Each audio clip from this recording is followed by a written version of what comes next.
across the UK, on DAB+, on YouTube, on your mobile, and on your side. This is Talk.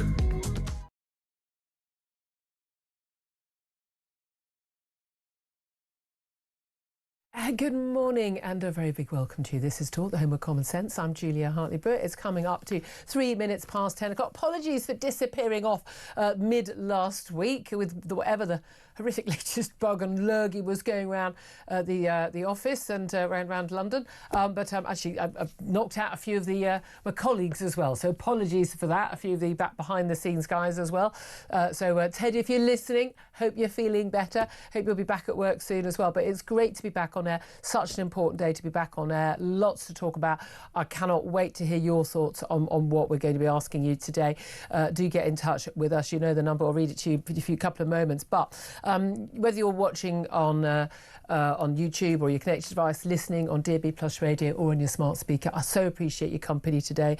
And don't forget, if you do miss anything, go to my YouTube page, The Julia Hartley-Brewer Show. Hit the subscribe. You never have to miss a thing. Coming up in this hour, of course, our main topic today will be the 15 people now confirmed dead after 2 gunmen carried out a deadly anti-Semitic attack on a Hanukkah celebration on Sydney's Bondi Beach. The father and son assailants, extraordinary family activity for this family, opened fire on Jewish families gathered at the world-famous beach in Australia's deadliest terrorist atrocity. Among the victims was a British-born rabbi, father of 5, a Holocaust survivor, and also a 10-year-old girl. 30 victims still remain in hospital, 5 in critical conditions. So there are fears that death toll could rise. The Israeli Prime Minister Benjamin Netanyahu has condemned the shooting as cold-blooded murder. He said he'd previously warned the Australian government that support for a Palestinian state would fuel anti-Semitism. And oh, what a surprise, it has. Not just in Australia, but in the UK as well. Meanwhile, back in the UK, thousands of protesters took to the streets of the East Sussex town of Crowborough once again yesterday for the 6th Sunday in a row, angered by plans to house hundreds and hundreds of migrant men in a former army barracks just a 20-minute walk from the main town. And ministers are facing a mounting backlash over plans to define Islamophobia in law, as critics warn the move could threaten free speech and silence legitimate debate. So much more to talk about, including warnings from the military chief, Air Chief Marshal Sir Richard Knighton, that is basically, we need to prepare for war. And that doesn't mean just the government and some spending on military. It means all of us as well. The small matter of a possible coup against Keir Starmer. I mean, but that's, that's just news in brief down the bottom of the page now, isn't it? On a day like yesterday, and we're talking about it today. But I want to hear your thoughts. The question I've got to ask you today is, what do Western governments, not just Australia, not just the UK, or France or Germany or everyone else, what do they need to do to prevent more terror attacks like the Bondi Beach Hanukkah massacre from happening? Really simple question. 0344 499 1000 is the number to call. You can text the word TALK in your message to 87222. Get in touch with me on X at Talk TV. Calls are charged at national rate. Text cost 1, standard network rate message. Because what really struck me about the Bondi Beach attack was, first of all, yesterday, the BBC, for a good couple of hours, by the way, not actually feeling any need to mention the fact that everyone was very, very, very clear that it was not people on Bondi Beach or in the park next to Bondi Beach who had been killed. It was Jewish people. How did we know they were Jewish? Because they were people being targeted because they were at a Hanukkah festival. Publicly advertised, an event that takes place every year. The gunmen knew this. That's why they were there. The footage of the gunmen raising clear questions about likely motivations very early on. As it was, we now know that ISIS flags were found in the car, which they'd also put an IED in nearby as they took their guns and basically deliberately shot at as many Jewish people, young and old, children and adults, as they could. The gunman father is thankfully dead. Good riddance. His son, Naveed Akram, is critically ill in hospital, but certainly with survivable injuries. So he will face, hopefully, a lifetime behind bars. But it turns out that the guns they were using were legally available. the licence had been given for 6 guns to the father. So guess what the solution to that terror attack yesterday is from Anthony Albanese, the Australian Prime Minister? Tougher gun laws. Yeah, that's the answer. In the same way that here I am in my studio just above London Bridge, where twice now we've had terror attacks, and one involving, in Westminster as well, people driving along and killing people on London Bridge and on Westminster Bridge and other places. Same with the Christmas markets around the country and in Germany. The solution is bollards. We call them peace bollards, somewhat ironically, because apparently they're there to keep us safe. It's like the IRA. The problem with the IRA was they put bombs into waste bins in train stations. So we took the waste bins away, and then we had litter everywhere, and then we still had bombs. They just didn't put them in litter bins anymore. This is the thing. You can put up the bollards, you can make it harder to get hold of guns, you can do whatever you want. They will find a way. Why? Because this wasn't a senseless killing. This wasn't, as we often hear, a senseless killing of innocents. Who knows what the motivation might be? This wasn't cowardly attack. No. This was a very deliberate, absolutely with sense attack on Jewish people. Why? Because this father and son were motivated by Islamist ideology. Not because they are Muslim, but because they are Muslims motivated by Islamist ideology. They are a subset, a group of Muslims. Sadly, in the West, a minority, but not a small enough minority that we can say, oh, well, never mind, don't worry about that. Because only yesterday we had a terror attack on a Christmas market, foiled in Germany. So we didn't get to see the footage of the maimed children and the bodies lying on the street in Germany because they managed to foil that one. They foil attacks in central London and elsewhere all the time. They weren't able to foil the attack just 2 months ago on the Manchester Heaton Park synagogue. They weren't able to do that, were they? But they don't get them every time. But here's the thing. The solution isn't tougher gun laws.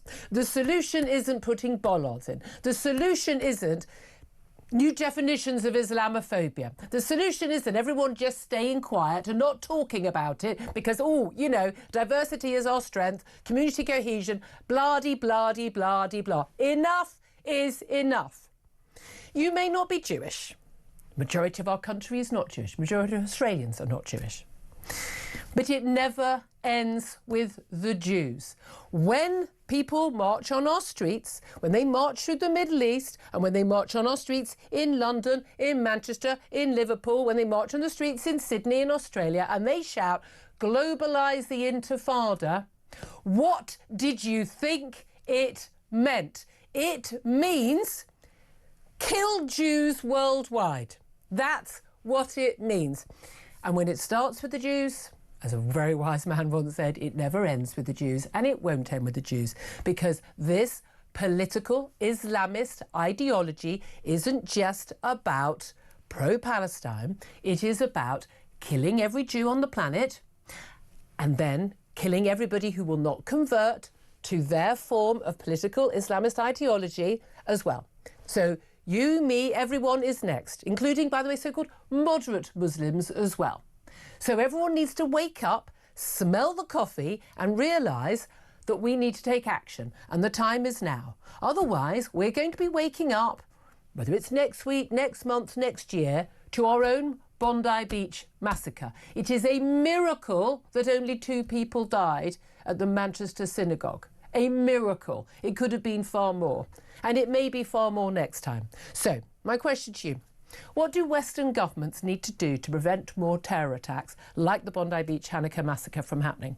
Because the answer, I think, is rather more, shall we say, extreme than many people would like to think. Tell me what you think. 0344 499 1000 is the number to call. Sam Armstrong would like to say is joining me today, commentator Sam Armstrong. You never pull your punches. Let's have a reality check. We need to act, and we need to act now. There are common denominators in any pattern of events. And let me tell you what is not a common denominator in recent terrorist attacks. It's not the weapons they use. Islamist terrorist attackers have used knives, they've used bombs, they've used vehicles, and now they've used guns as well. These are people that will use whatever they can get their hands on, as you say. So the idea that you can deal with this problem by going after weapons of any variety is for the birds. There is one common denominator and one common denominator alone. These are largely men who believe in a bizarre, dangerous, backwards idea by which they believe that their religious ideals can be imposed, including by force, on millions of people, some of whom think that Muhammad's claims to be a prophet of God are anything but a revelation, and they believe that they can impose that lifestyle on us all, and they believe it is their duty to do so. Until we deal with that, we will never get anywhere. There is another problem, and I'm going to speak carefully, but I mean this. I think, in a sense, this is a microcosm of the troubles with mass migration. Ahmed al-Ahmed was a relatively recent refugee from Syria, and he was a hero. He charged towards a gunman and disarmed him. He is precisely the kind of person I would love to live next door to. He is the best of all of us. And he went in knowing that he would die. That's right. He said that to his friend. However, when you import millions of people from difficult countries, to put it mildly, you are going to get a range of people. And amongst the people that came in masse into Australia was Sajid Akram. And Australia not only obviously failed to perform basic checks on him, but they gave him a licence to own 6 firearms, 6 firearms, and like many people, he had a family here in Australia, and like in many cases, second-generation migrants, despite being citizens of their country, end up being more radical than their parents. That is a well-known, observable phenomenon. And my position is very clear. We have had quite a lot of migration in this country, and I don't want to go back and reinvent the wheel that much or relitigate that. But in future, we know now with a very good data set, when you import people en masse from the third world, yes, you get some good people, but you get some people that think a good Sunday afternoon activity is to go down to a beach and shoot at Jews. And when our politicians are making decisions about our future immigration policy, about who they let in and who they don't, and how careful the checks are on those who are let in, you would dare think that maybe, rather than talking some nonsense about, capping the number of guns you need to own in Australia for everyone, that they would think about, maybe it's not a good idea to import all of these people when some of them we know wish to kill people on our streets. You're playing the odds. You're playing the odds. And in the same way, I liken this to being a nightclub bouncer. A bunch of 10 lads turn up. Are you going to let the 10 lads in on their own? No. If you've got women with you, then we'll let you in, because we know a bunch of 10 lads are likely to be a problem later on. You probably not. You might not be, but the odds are too high, so we don't let in groups of 10 lads. It's that simple. I don't. You're not wearing your football shirt in the pub on match day, because in some pubs, because they don't want trouble. Not everybody's going to cause the trouble, but they play the odds. I don't understand why we don't play the odds better when it comes to our immigration policy. I would say, genuinely, that I think there are certain countries now we should say, thank you, I'm with Trump on this one, thank you, no more, we're done now. We're done. You're only entering in exceptional circumstances. I'm also of the view that anyone who's on a watch list, this son, Naveed Akram, he wasn't the licensed gun owner. He was born in Australia, but he was investigated some 6 years ago over ties to ISIS. Here's the thing. I mean, OK, he's an Australian citizen. They can't get rid of him. Fair enough. I get that. However, we have so many people on our watch list here in the UK. Some 3,000 are being watched constantly. We've got 40,000 at least who they are worried about. Virtually every single time we have a terror attack in this country, as you say, it is nearly always either someone who's come from abroad or the child of someone who's come from abroad. First generation. In fact, they're more likely to be, as you say, first generation. That is a very clear, absolutely statistical phenomenon. And a lot of them are dual nationals. I'm of the view, and they nearly always have been flagged up and then decided they're not a risk. Seems to me that if people have been flagged up and they're considered a bit of a risk, and they are dual nationals or not British nationals, I say bye-bye. Thank you for coming. We no longer wish you to be here. I think the benefit of the doubt has to go to the safety of the British people, or in the case of Australia, the safety of the Australian people, rather than someone's right to live wherever the hell they want to in the world. I think the British people have had enough. We are going to have a terror attack of this magnitude at some point. It's not a case of if, it is a case of when. And when that happens, we're going to have the same politicians with the same platitudes who've also been spouting their nonsense about genocide in Gaza, recognising a Palestinian state, or like the Home Secretary attending a pro-Palestinian march, marching under the Palestinian flag, for goodness sake, in the wake of October the 7th, for goodness sake. And they're all going to be surprised. Ursula von der Leyen, the European Commission President, I am shocked by what happened in Australia, as I tweeted her.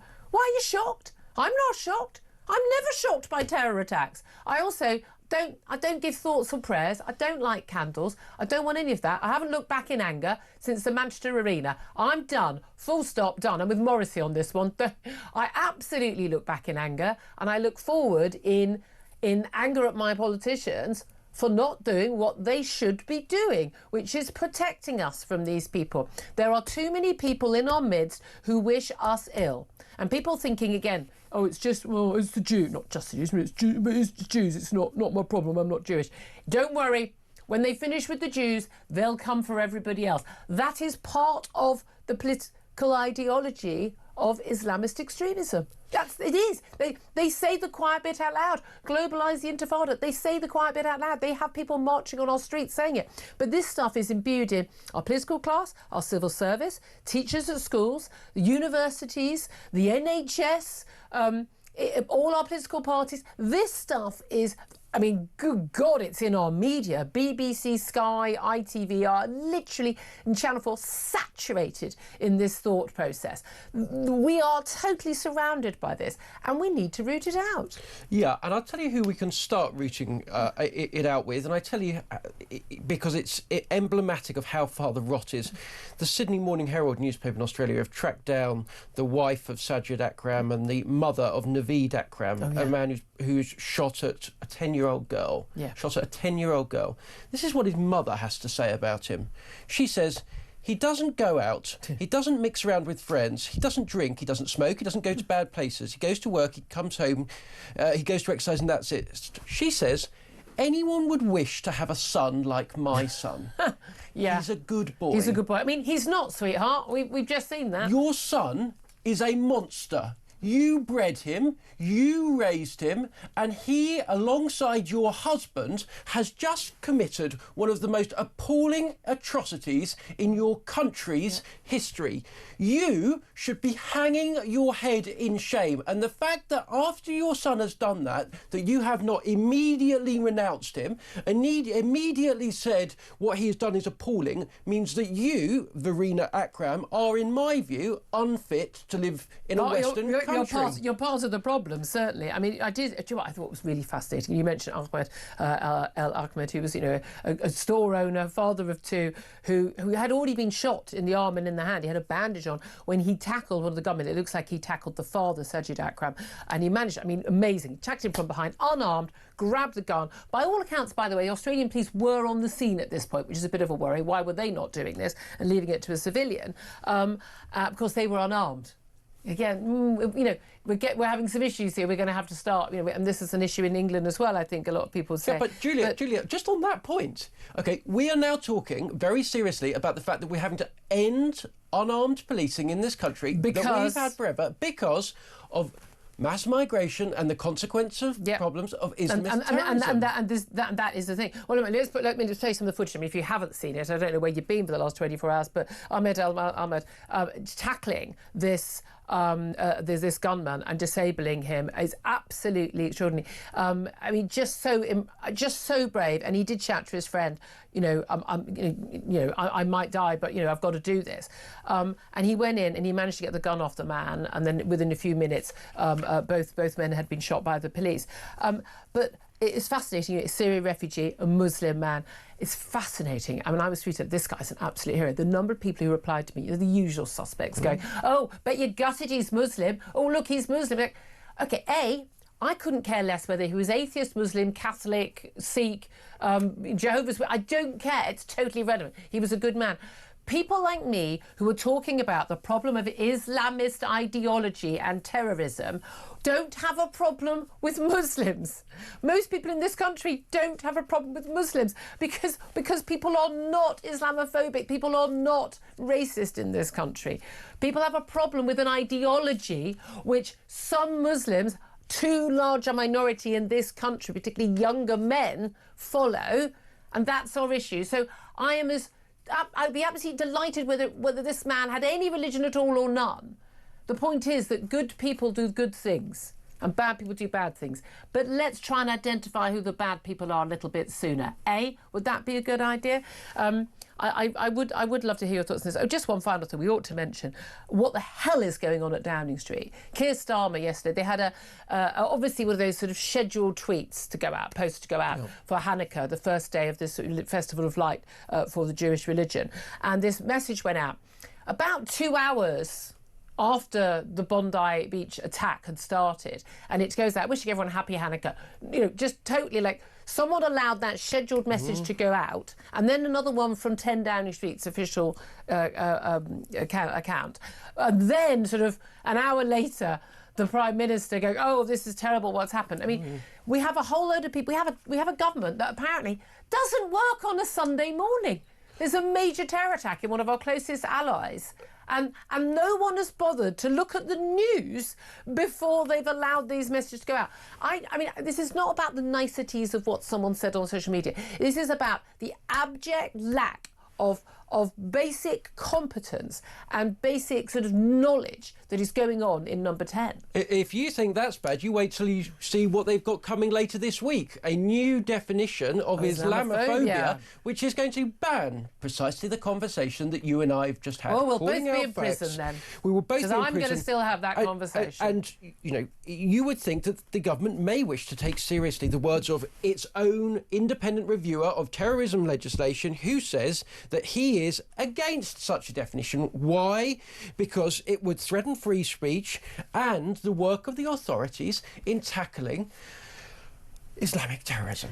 And our government, in the week after this, proposes to roll it out, notwithstanding. Of course they do. I wonder what their concern is about that, but there we are. 10:24 is the time. I want to hear from you. Get your calls in. 0344 499 1000 is the number to call. What do Western governments, like British government, like the Australians, Germans, French, Canadians, you name it, what do they need to do to prevent more terror attacks like the Bondi Beach Hanukkah massacre from happening? Because I think it's pretty simple.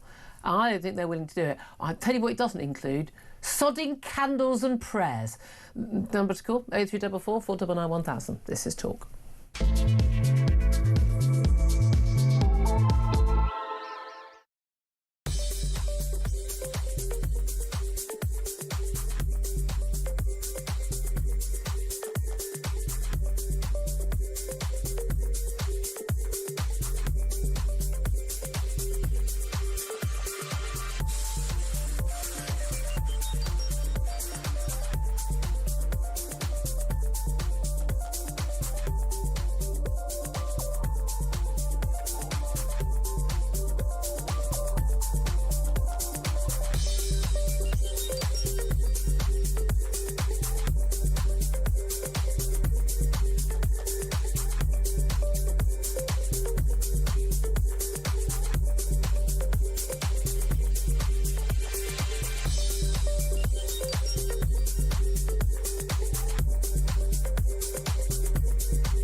across the UK. On DAB+, on YouTube, on your mobile, and on your side. This is Talk. Good morning, welcome back to the show. 10:28 is the time. Let's get straight to your calls coming in thick and fast on what should the Western governments need to do to prevent more terror attacks like the Bondi Beach attack. I'd love to hear your thoughts on that. 0344 499 1000. Give us a call. Ashley's done just that. He's in London. Hi, Ashley. Morning, Julia. Not much I can say. Look, I'm part of the Jewish community here, and we've felt beyond vulnerable in regards to what's going on, and it's no surprise. If I'm honest, I think that everyone's been screaming out at governments all over the world that look, you're promoting, you're allowing. You're going on saying, the words they're using, there's a nuance to it, and it doesn't. But they're actually, the people are saying what they mean. And one of the problems that we have is the word racist, right? And what I mean by that is that we're allowing imams, speakers coming into this country from countries like Pakistan and Bangladesh that come over spewing this form of Islam. To people, speaking to schools, speaking to mosques, speaking to people, brainwashing these people with this information. We're allowing them into the country, and the government won't stop it because they're saying, it could be deemed as being racist. Well, do you know what? You're called racist for stopping that sort of influence coming into our countries and changing our society to what their society is, then I'm sorry, if that's what they want to call us, then so be it. Yeah, right? I think I think that word doesn't even have any meaning anymore because it's been thrown around so stupidly. It doesn't. I mean, today I was going through a couple of things. I was going through my social media, and you've got people going, great job by the Israelis over in Bondi, the Hannibal directive. This is the idea. The Mossad's behind the slaughter of Jews. Yeah. Right. So what's happened since October the 7th is that these people who are influencing people are not just demonising us Jews, but they're actually putting the blame on us for everything that happens, but also they're trying to make comparables with things in the past, like the Holocaust. They're trying to make now the Holocaust doesn't mean anything anymore because actually all of this has happened. Look at this, the Jews. Right. So forget the fact half of our population were murdered. That doesn't matter. So this is all a strategic goal, and it's being played out openly, but the governments throughout the West are just sitting there and going, okay, they don't mean anything by it. And that's our frustration. When you turn around and say, you look at the Middle East, I'm born and bred here, I love my country, right? And you can't be Jewish and you can't say that you support the state of Israel, but you don't necessarily always agree with the government. You can't, as a Jew, I'm British. I don't support most things the British government does, even when it's a government I voted for. And so it's. I've never seen a situation where it's so turned on the head that actually the people that are being abused are then being accused of being the ones that are coordinating. But it's the same with the Gaza, the genocide in Gaza. I mean, there's ample evidence there was nothing close to a genocide in Gaza, and ample evidence that what the Hamas wanted to do, they were attempting to do on October the 7th, was genocide of Jews. I mean, again, from globalise the Intifada means kill all Jews around the world. I keep saying to her, what did you think it meant? Actually, I couldn't agree with you more, mate. And I'm just, again, I don't do vigils, I don't do lighting candles, but my heart goes out because I know so many people who are genuinely, in the Jewish community, genuinely very, very scared, and I understandably. But you know what? You've got enough British people who are non-Jews who are going to stand by you. We're not going to let this happen again. We are just not going to let this happen. Derek's on the line in Manchester. Hello, Derek. Hello, Julia. Hello. How are you doing? Good, my love. What do you want to say? Well, what a horrible thing to start with. My heart goes out to everyone involved, all the victims involved, obviously. The thing is, you're asking what we should do about it.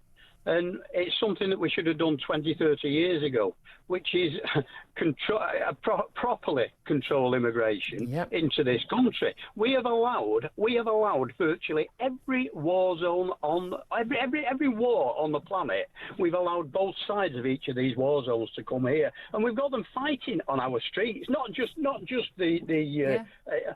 But obviously, the main one that does stand out, and the common denominator between all of it, is Islam, I'm afraid. Well, you don't even need to say, no, you're on my show. You don't need to say, I'm afraid. We do facts. Yeah, we do facts on this show. I've been conditioned to that. You know all those Hindu bombs and those Sikh bombs? You know all those terror attacks from the Jews? Do you remember? You know all the right. Do you know all the far right wing extremists as well, that are constantly getting bandied about. Watch out for the far right. They're on MI5's watch list. I've never seen an attack from one of them yet. That's the thing. But as I say, the common denominator is Islam. But if you look to the Quran, and if we will look to some of the vicious verses, of which there are absolutely hundreds, you'll find that one that stands out particularly in my mind is do not take Jews and Christians as your friends, as they are the vilest of creatures. You'll see another one. When the holy months end, slay them wherever you find them. That's just too. No, exactly. No. People get very uncomfortable about this. What is in the Quran? Again, there's never been a reformation like there has with Christianity. Christianity did some very, very, very bad things to people of no faith or other faiths for many centuries. But there's never been a reformation. There's never been a sort of a modernisation. And far too many people who are Muslims, the vast majority living in peace around the world. There are many Muslim countries, many people living here and in the Middle East and elsewhere, living a perfectly normal life. There are far too many people who follow this extremist version of Islam. But to pretend it's not got a link to Islam is ridiculous. It is. It is a form of Islam. There are probably more following it than you care to imagine. That's the worry. Certainly than our government have cared to imagine, and they seem to have let most of them into this country because they've been kicked out of genuine Islamic countries where they won't put up or tolerate with it. That's the interesting thing. Muslim Brotherhood operating with impunity in a lot of Western nations, but absolutely not in the Middle East, most of them. That's interesting. Derek, thank you for your call. I really appreciate that. 10:35 is the time. Up next, we're going to talk to Brendan O'Neill from Spiked Online to get his thoughts on what the West should do next. This is Talk.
Across the UK, on DAB+, on YouTube, on your mobile, and on your side. This is Talk. Good morning, welcome back to the show. 10:37 is the time. I'm Julia Hartley-Brewer. This is Talk, the home of common sense. Well, someone we always get common sense from is my next guest, Brendan O'Neill, chief political writer at Spiked Online. Good morning to you, Brendan. Hi, Julia. How you doing? Very well. Thank you for joining us. I'm sorry you were speaking to you on such a horrific day, the morning after, the day before that horrific Hanukkah terror attack on Bondi Beach. Can I put to you the question that I'm putting to our audience today? What do Western governments need to do to prevent more terror attacks just like that massacre from happening? Because let's face it, an awful lot of us are saying, when does it happen here? We're only 2 months on from the Eden Park Synagogue attack.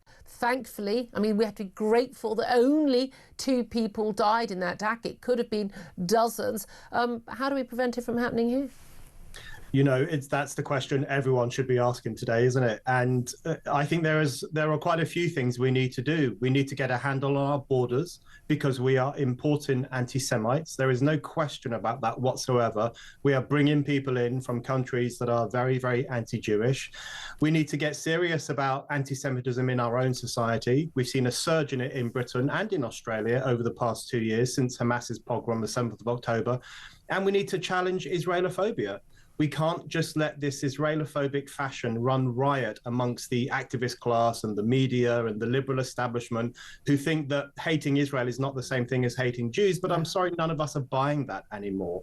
If you spend your every waking hour demonizing the world's only Jewish nation as the worst nation in the world, then you are going to stick a target sign on the Jewish people themselves. Everyone now sees that. If we're expected to think it's a coincidence that there has been a surge in attacks on Jews at exactly the same time there's been this surge in hatred for Israel, we're not buying it. So we've got to control immigration better, know who's coming into this country, clamp down on anti-Semitism and clamp down on Israelophobia, and we need to do it with urgency. And this is the thing, we needed to do it probably, as one of our guests say, so 20 years ago, 10 years ago, a couple of years ago. But this is not something like the anti-Semitism that we saw under Jeremy Corbyn on the hard left. That had been growing. I think it perhaps always been there for quite some time. We've had anti-Semitism on the far right as well. But the anti-Semitism which takes the form of being, they call it pro-Palestinianism, they call it concern for innocent children in Gaza.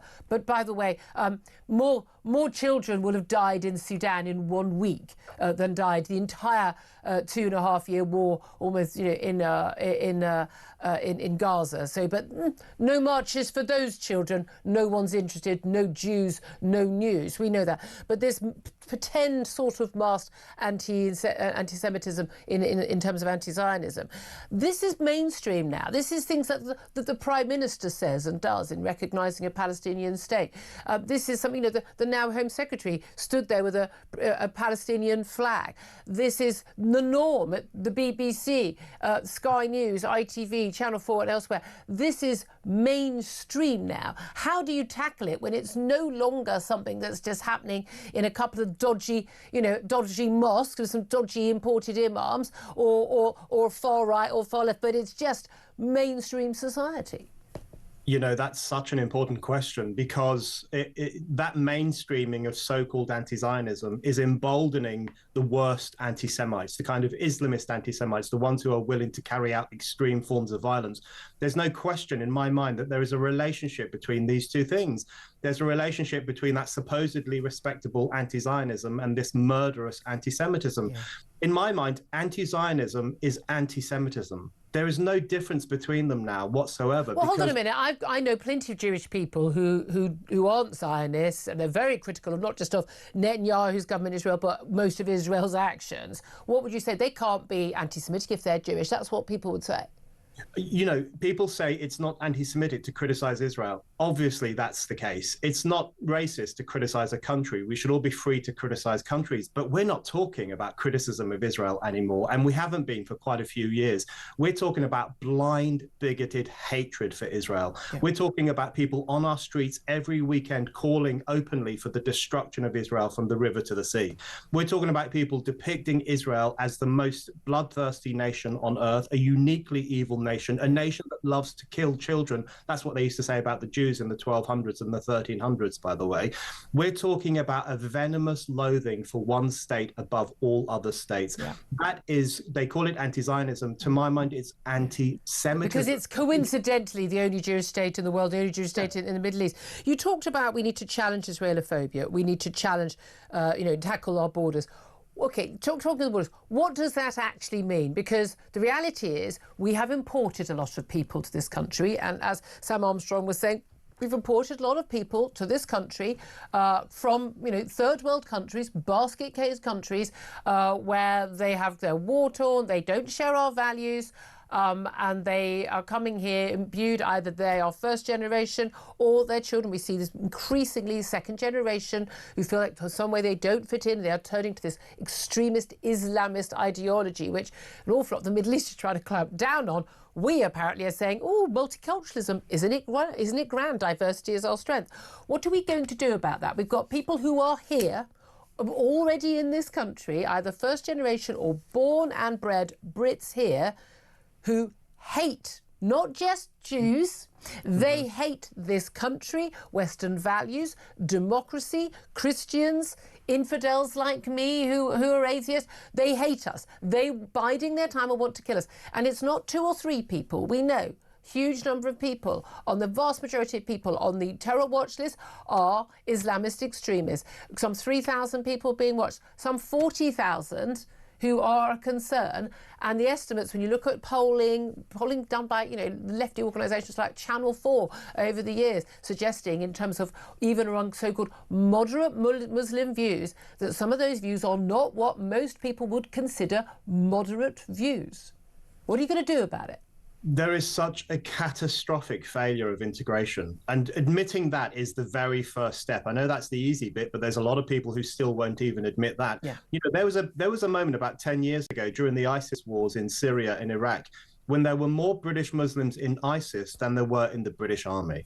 Yes. And that should have been a wake-up call to this country. That should have been the moment at which we said, hold on, why are 600 or 700 young men and women leaving this country and joining a death cult that beheads homosexuals and murders women and throws Christians into pits of fire?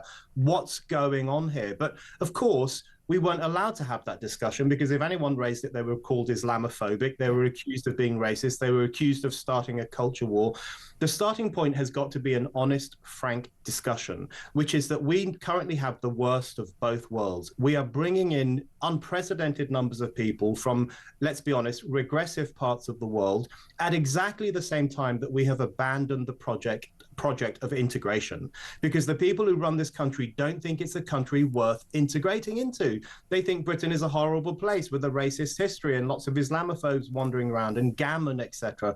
So it's this toxic combination of pretty much opening the borders to people from crazy parts of the world, while also actively discouraging them from integrating. And denigrating the home culture, denigrating Western values. The number of young people who think democracy is a bad thing, who think that everything that Britain and the West has ever done is terrible. Well, yeah, isn't it weird how they don't want to emigrate to those countries, but people do want to emigrate to these? Okay, so you talk about we need to recognise the problem, we need to talk about the problem, yeah, okay.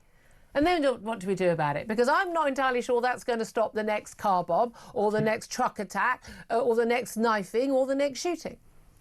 There are some things that I think are quite straightforward, although if you watch this government, you'd think they aren't, but they actually are, which is firstly, stop the small boats, get a handle on our borders. We used to be the naval masters of the sea, and now we can't even stop a few small dinghies coming over from France. All the small boats should be stopped. Those young men should be turned away instantly or held and then deported. Anyone who came here illegally, in my view, should be sent back. You can't just come into a country illegally. That's not allowed. And you mean including people who've been here 20 years? I think it depends on what they've been doing in those 20 years. But I think there are lots of people who came here illegally who should be sent back.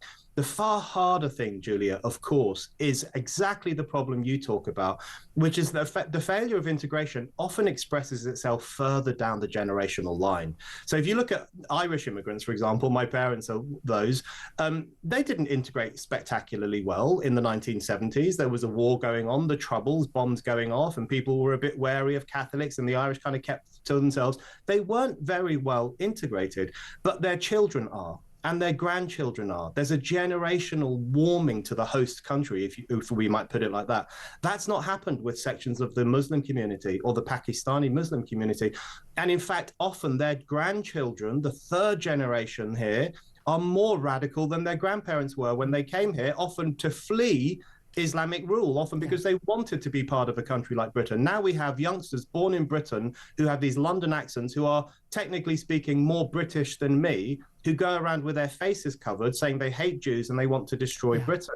This is a catastrophic failure. The problem, of course, we can't just throw those people out of the country. So we've got to tackle this at a root level in terms of changing the education system, changing the political system, and making it clear to people if you're in Britain, you live by British rules. There is no other choice. Brendan O'Neill, I could talk to you for hours about this. There is so much more to say about this. My goodness me, there's definitely a lot more to be done. Chief Political Writer at Spiked Online, thank you. Sam Armstrong, I mean, I think Brendan has absolutely tackled the beginning of what we need to do. But the reality is we don't have a political class that is willing to do any of that. No, and it starts with one of the great lies about our society, which is that Britishness, insofar as people accept it even exists, is something of shame, and it's got that twin disease with that, which is all cultures are equal. Let me tell you, okay, all cultures are not equal, and the greatest culture in the history of humanity is British culture, right? It is the culture that was founded and created in this country through the Reformation, through Enlightenment, through all of the great 19th and 18th century thinkers that went on to birth the United States, Australia, Canada, New Zealand, the wealthiest, healthiest countries in the history of humanity, the freest countries in the history of humanity.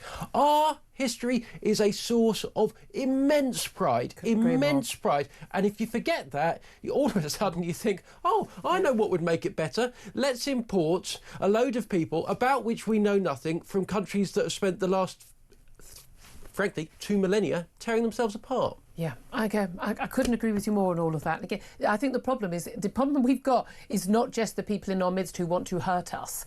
It's the people, our political class and our media class and the academic elites who don't understand the problem and who want to make the problem worse. And they are the problem too.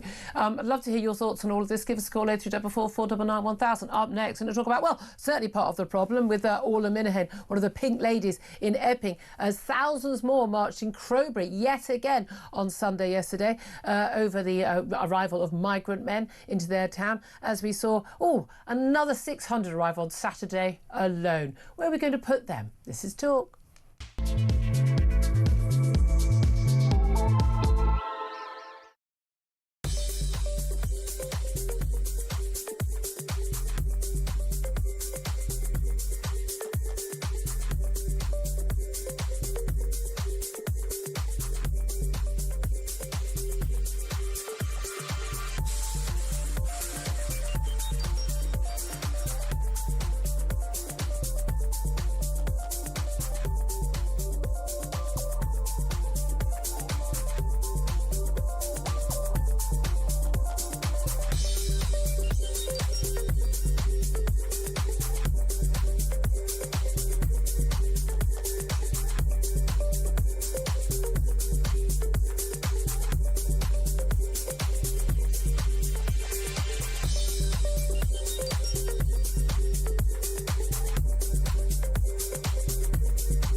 UK on DAB+, on YouTube, on your mobile, and on your side. This is Talk. Good morning, welcome back. This is Talk, the home of common sense. 10:53 is the time. Don't forget, still welcoming your calls. Plenty of common sense on the phone lines. 0344 499 1000. Definitely going to get pink common sense from my next guest, Pink Lady campaigner Orla Minahan, who's joining us right now. A very good morning to you. Good morning. How are you, Julia? Very well. Thank you very much for joining us. Now, look, you've been part of these campaigns in Epping about the Bell Hotel and these ongoing legal disputes about whether or not migrants can be kept in that hotel. And that really sparked a whole load of them. We've seen thousands of people marching yet again, 6 Sunday in a row yesterday in Crowborough in East Sussex against they now reckon it's going to be about 600 migrants, single, young men of fighting age, arriving from often war-torn or basket case or both countries, and being put in a camp just 20 minutes from ordinary people wandering around their local town in East Sussex. And this is kind of part of the problem that we've been talking about in terms of the risks to our country. What do you make of these growing protests and growing public sort of being willing to speak out and to take action about this issue of illegal migrants entering our country and being put in among us? Yeah, hi. I mean, so I went to the first protest in Crowborough, which was 6 weeks ago, and I was overwhelmed by the number of people that were there. And these people are everything from children to 90-year-old women, people in work. Every strand of the community was out. This is a little town in Sussex, 22,000 people, and they've gone about their business. Nothing's really affected them, not like some other areas, the big cities where we've seen HMOs and hotels, etc.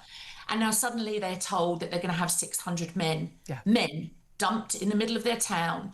Now, no curfews, no containment, left to wander around and do what they want. So ultimately, they're terrified. They've never experienced anything like this. But these are protests that have been going up and down the country for months and months and months. But still, Julia, 737 men came in on Saturday into this country, and they're the ones we know about, because I know that they're coming in on trucks. They're coming in to other that is the key thing, and that's something, again, you think, the boats kind of started around 2018, and they'd been coming through Eurotunnel on the backs of lorries and on the ferries, and there was a feeling that they just moved to the boats. No, they're carrying on doing that. We're just not being that's not being publicised, because it's not the same as literally watching these people all getting off with their life jackets on the beaches. And I mean, look, so those 737 men, so that is a Crowborough camp. More than a Crowborough camp. That's a Crowborough camp and a Bell Hotel in one day, at a cost to the taxpayer of 28 million, because even the Home Office will declare that it costs £41,000 to keep an asylum seeker or an illegal migrant, depending on what the term you want to use, for a year. So the cost is spiralling it out of control.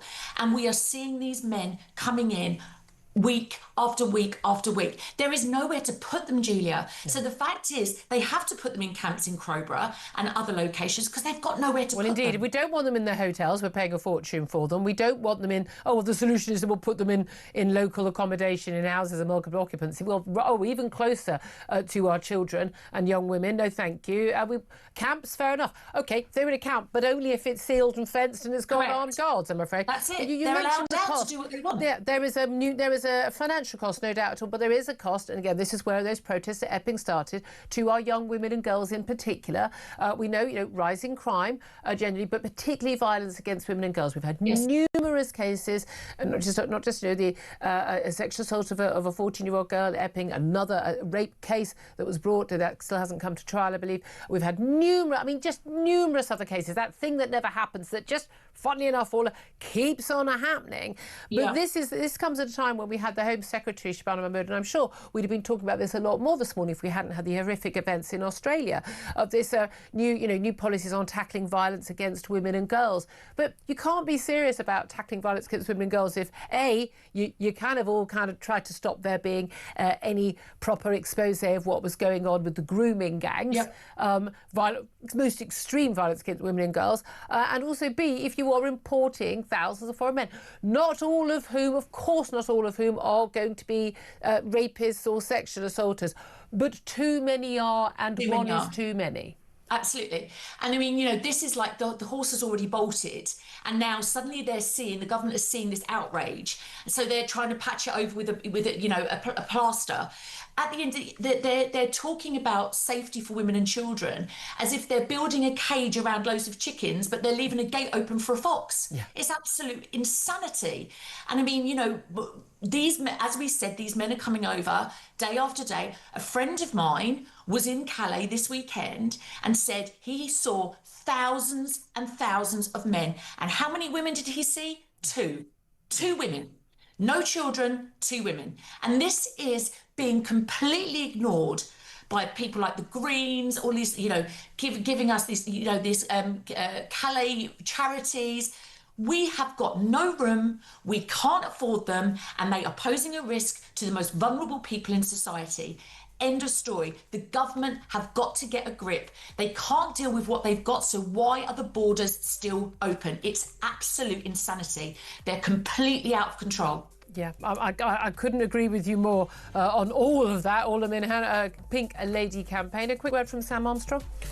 Yeah, but the political reality is beginning to bite for this government, and they are not going to get away with it forever. By the way, this was all happening for years under your lot. We need to stress that. Well, absolutely right, and they were rightly booted out from office. Because of it. So will this lot be too. So will this lot be, indeed. Love to hear your thoughts on all of this. 0344 499 1000. This is Talk.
Across the UK, on DAB+, on YouTube, on your mobile, and on your side. This is Talk.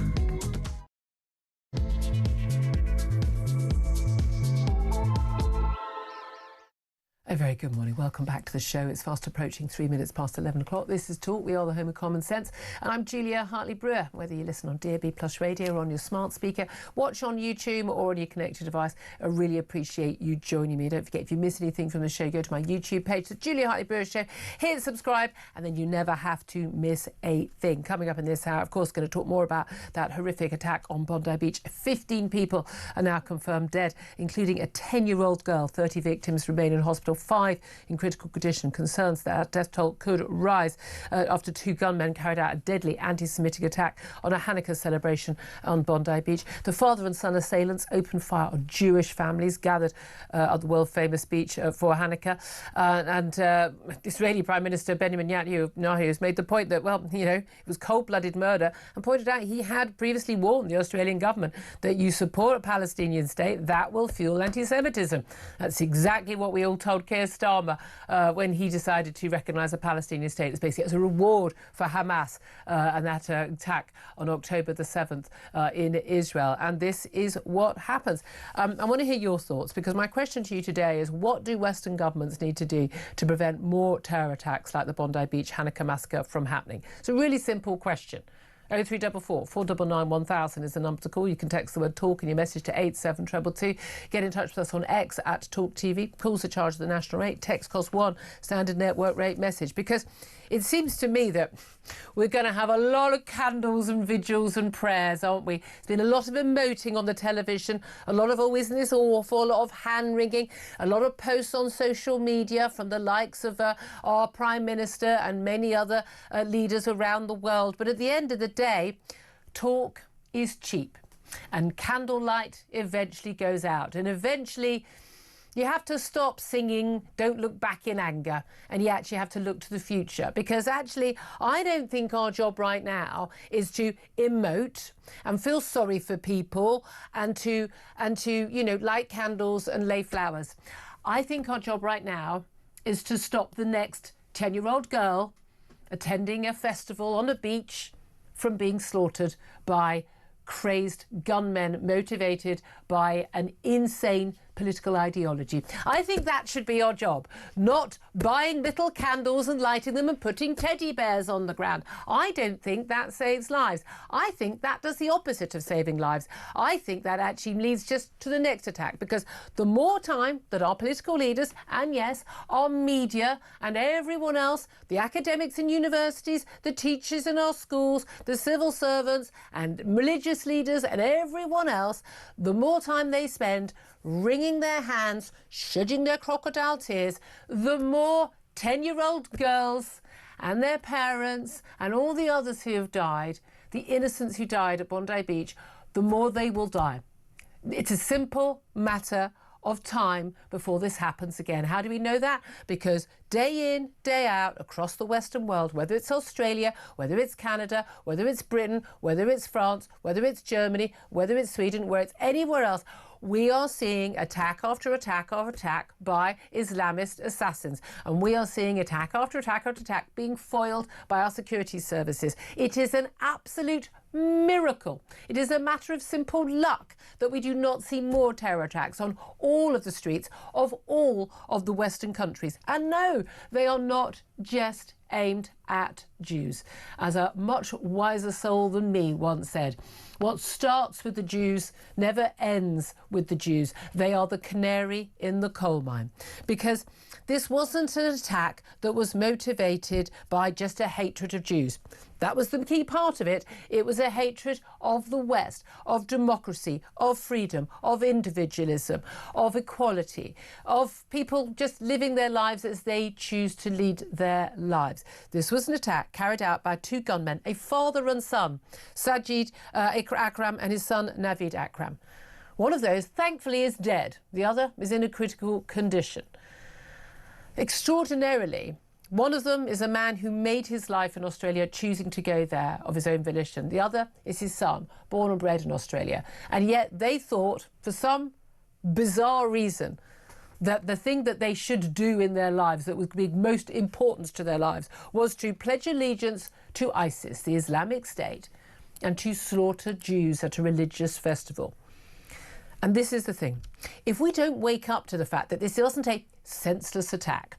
This wasn't a one-off. This wasn't just, a mental health problem, we're often told. This was part of a concerted global attack on not just Jews, on the West. When we don't wake up to that, we just wait for the next attack. So when you see pro-Palestinian marches, whether they are Muslim or non-Muslims, marching on the streets of Britain, France, Germany, Australia, Canada, America, on campuses, on our city streets, when you see them walk along screaming and shouting and chanting, globalise the Intifada, that's what that phrase means. The Intifada is the mass slaughter of Jews. Globalise the Intifada is the mass slaughter of Jews worldwide.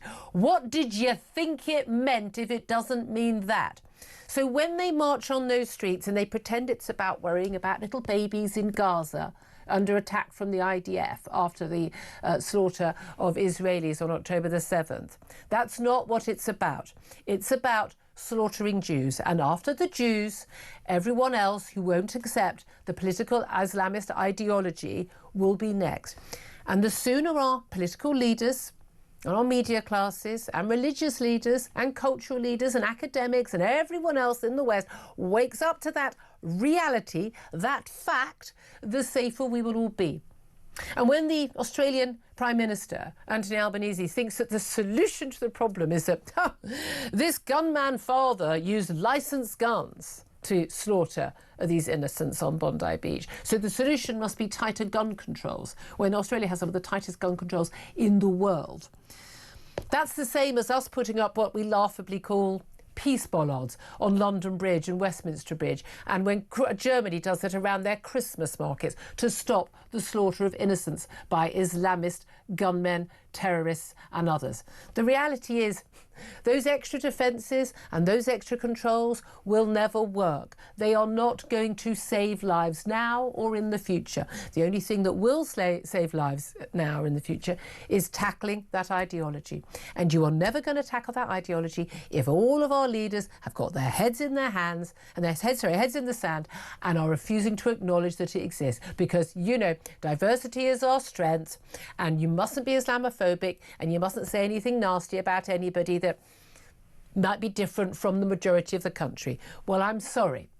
We are going to face facts. We are going to face facts, by the way, that, the biggest victims of the Islamist ideology are actually Muslims, both in the West and in the Middle East. So we need to face up to that. We need to talk about it. So does the Muslim community in this country, by the way, needs to talk about it. And if we don't talk about it, we don't face up to it, then whether it's tomorrow or next week or next month or next year, we will start my show again with a conversation about innocents being slaughtered wherever it is in the world, in the Western world, because it will be happening again, and it will keep on happening until we do something about it. So my question to you is, what do we do about it so it doesn't happen again? Give us a call. 0344 499 1000 is the number to have your say. Sam Armstrong is joining me throughout the show. He's a commentator. We talked about this in the last hour as well. Cannot escape it. It is extraordinary how many platitudes any government, any political leader or religious leader can utter in the wake of these sort of events, and how wary everybody is of talking about the real issue. They will do absolutely anything to avoid dealing with the problem and calling it out for what it is. We have a mass problem with Islamism which has deeply embedded itself into our country. And by the way, the standard is not for what is unacceptable, going and conducting a kind of mass act of violence like this. No, frankly, it is unacceptable in my view, unacceptable that we have 5 so-called Gazan independent politicians in Parliament elected by constituencies across the length and breadth of this country that are actively pursuing sectarian politics and fundamentally changing the very nature of our country. That is unacceptable to me. I am not prepared to live in a country in which we have sectarian politics playing out on the streets. And it is, as you say, permanently changing the fabric of our country.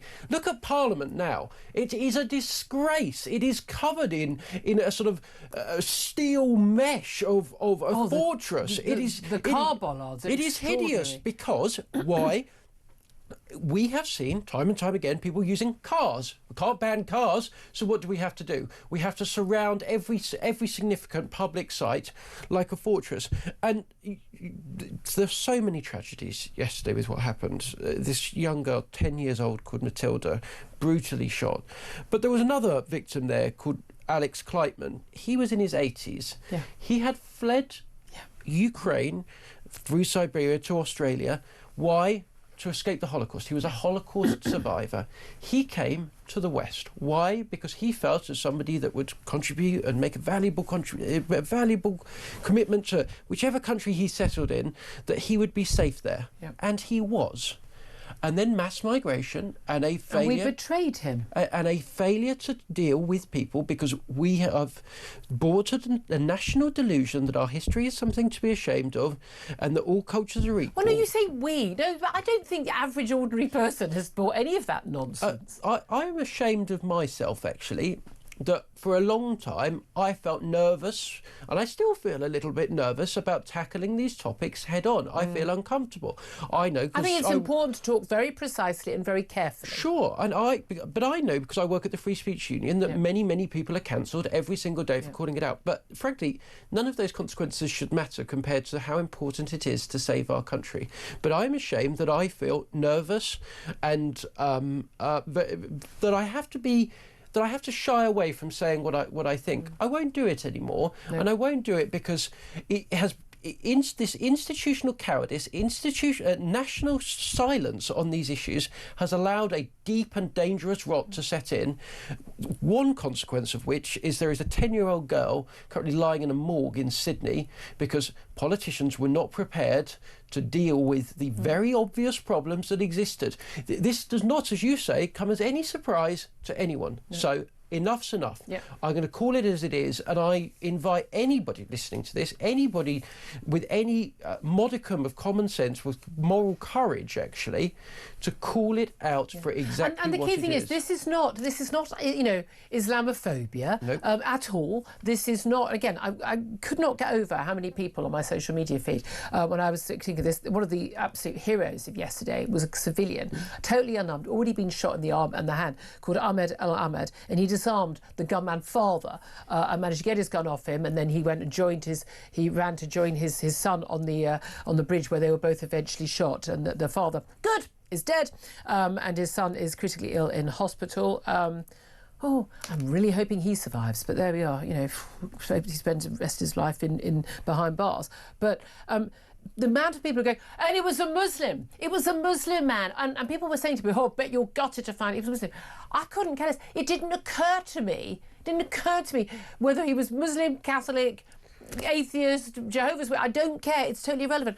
Good people will do good things. Brave men and women will do brave things. This is a wonderful thing. No one is saying that. I'm sorry. I know some people are saying, and I think those people are wrong, that Muslims are the problem. I know plenty of Muslim people. The majority of Muslim people in this country and around the world are not going out trying to fight jihad. There are huge numbers, millions, particularly across the Middle East and in Africa, who are actually completely and utterly sold into this jihadi militancy. There are way too many. I would suggest one of the solutions for us would be not importing those people to our country and to the West, and certainly not making it free for them. And also, when there is a problem with those people, getting rid of them. And this is the issue. We have an issue we need to deal with, and it's an issue which Muslim so-called self-appointed community leaders should be talking about, and again, not in a you're an Irish Catholic, so you have to condemn the IRA sort of way. It's like, this is a problem you talk about the community. Well, fine. You want to be in a community, then you have to recognise you've got a problem in your midst, and you, if, as I assume you don't support it, you should help try to tackle it. If there was a problem with atheist middle-class women causing mayhem on our streets, I would like to be part of the solution to that problem rather than pretending it wasn't happening. It is really that simple. But we need to accept there are imams preaching both online and in mosque. There are schools which are teaching some of this stuff. So not only is it what's going on inside Muslim communities across this country, insular communities that are not integrating, children going to school with no children who are not Muslim, mothers who can't speak the language, don't work, living a completely sort of separate, isolated, parallel life in this country. But the other big problem we've got is, I say, our media, our political, our woke classes who have said, that's just fine, carry on as you were. Why should you have to integrate? All cultures are equal. All religions are the same. Believe what you want to believe, worship how you want to worship, do what you want to do, because, hey, our culture's not worth integrating into anyway, because we're responsible for every ill in the world. And as you very articulate, that's not even a word, ironically, you put beautifully, articulately, that, you know, actually we are absolutely a superior culture in this country. That's why people want to come here. Western liberal democracies and the relationship, the individual to the state, and indeed to individual to their gods as well, is actually a key part of the reason why our country and why other Western countries who have followed suit from Britain, the Anglosphere countries, are the great places to live that they are. And people who fail to recognise that, and who denigrate our culture and denigrate our values, what are our values? And, you know, St George was from Turkey. Shut up. You're talking absolute nonsense. It's irrelevant nonsense. Migrants didn't build this country. Diversity isn't our strength. These are all complete and utter lies. They are fabrications. British people built this country.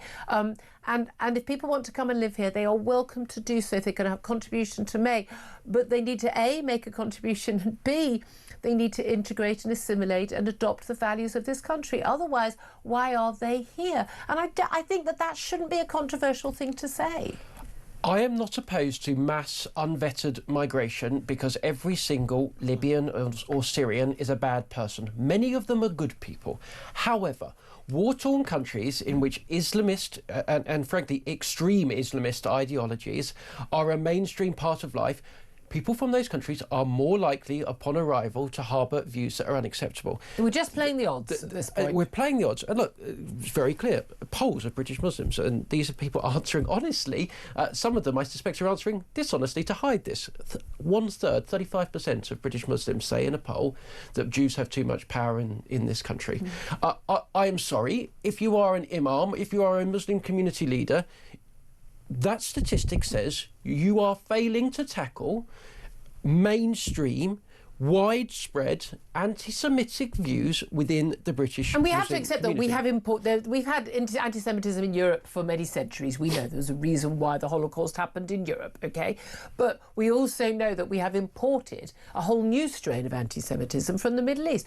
Was that a good idea? I would suggest not. 9% of the population as a whole say yes, British Jews have too much power. That includes the Muslims. And then on top of that, but within that strand, 35% of British Muslims. This is an extreme and particular problem in one community. And I, for one, do not wish to allow it to continue any longer. So it's very simple. In my view, with future migration, can we have an honest conversation about the kinds of people that are coming from different cultures? I have no problem with, frankly, mass migration from Canada or Australia or New Zealand or indeed the United States. Why? Because these are countries that share very many of the same ideals. They tend to be highly skilled, good workers, etc. Brilliant people who make a fantastic contribution to our society.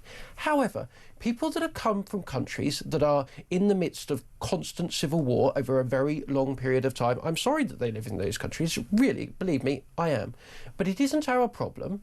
I don't wish to change the entire way I conduct my life, the way our country looks, the way my sense of safety is when I walk down the street. I don't want to. So can we deal with that, please? And secondly, can we just be honest for once, that there is a particular problem with a extreme set of ideas within the Muslim community. 35% say yes to that anti-Semitic statement. I'm sorry, and there are others. I believe that the majority of Muslims in this country think that people should be at least imprisoned for instance, a cartoon of the Prophet Muhammad. I mean, these are not liberal values. The majority of British Muslims hold at least one view that I consider unacceptable, deeply, deeply problematic in our society. 5 years ago, you could not even say that on the television in the way that we are doing that. It is only by virtue of the fact that there has been just this body, this mass, this total mass of evidence from very brave researchers that have gone into this and had a look at it and proven without a doubt that this problem exists. And yet, where is the national campaign to try and root out these very, very, very dangerous ideas? It is nowhere to be seen. And the result, these ideas have made their way into the House of Commons, into the mother of Parliament. Oh, not just in the pro-Gaza MPs. A lot of the Labour MPs who are sitting on Labour benches and even in the Cabinet have called for blasphemy laws. Labour MPs have called for blasphemy laws in And we've got the country. definition of Islamophobia that's going to be great, released marvellous. this week. That would But again, sort that everything. again, as you pointed out earlier, this entire conversation, we would have our collars felt by the police. Now, I've got to be honest with you, fine, seriously, I'll put the kettle on, coppers, come on in, that's absolutely fine, put the handcuffs on. I'm not going to stop having this conversation. I just don't think the British people are going to stop. And again, I think it's really important that it has to be a nuanced conversation. I don't want people saying, everyone coming here is a rapist, or everyone is. That's not true. That is simply categorically not true. And no one should be saying stuff that's not true. But you've got to have a fact-based conversation about, the risk, for instance, of, boat migrants in terms of sexual assault and other crimes, the risks in different countries. I think we're at the point where I think Donald Trump is right. I didn't like his first term ban on Muslim countries. No. But I think we need to have a default that no, we don't want people. There may be exceptions, but we don't want people from a whole variety of countries where you are importing internecine strife, you're importing Islam, extremist Islamist views, and you're importing extreme anti-Semitism.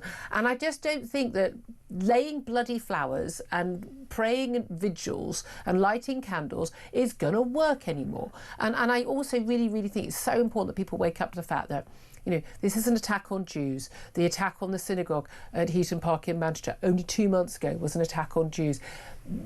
The Jews are first on the list, but everyone else is on the list. We're all on the list.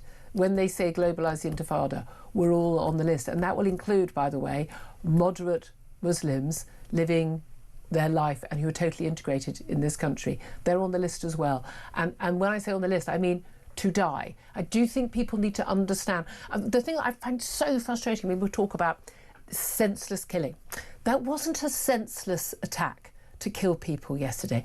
There was sense in it. Their logic is that they are doing, Allah's work in killing the infidels. That's not senseless to them. We can't just go, we'll just educate them out of it. No, that's not how it works. It's according to their it's a political and religious ideology. That made absolute sense. It wasn't a senseless attack. Sajid Akram believes that he is in heaven right now with virgins given over to him. He's the father. To have a life of Riley. I happen to believe in hell, you don't, but both of us believe he ain't going anywhere near a load of virgins right now. He's not in heaven. Well, how do we know? Maybe his God is right, his beliefs are right. I don't know.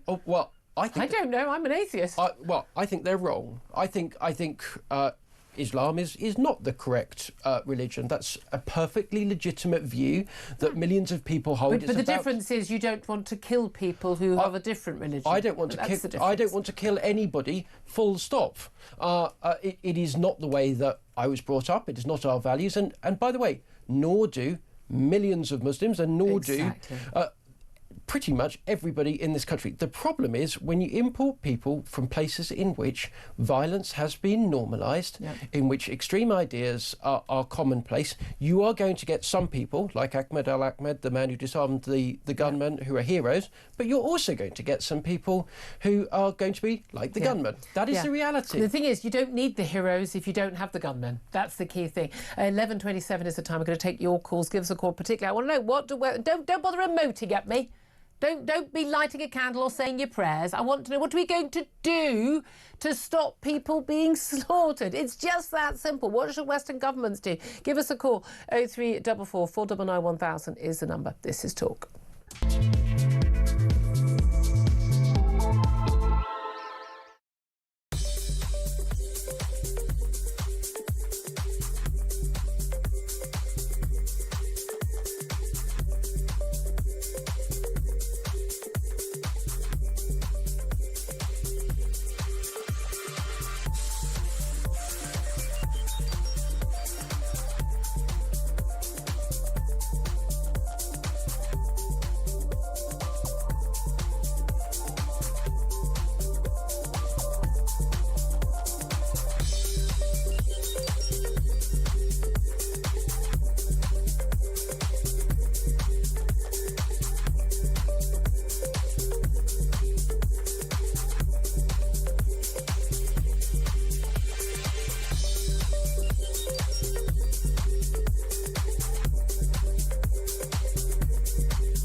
the UK.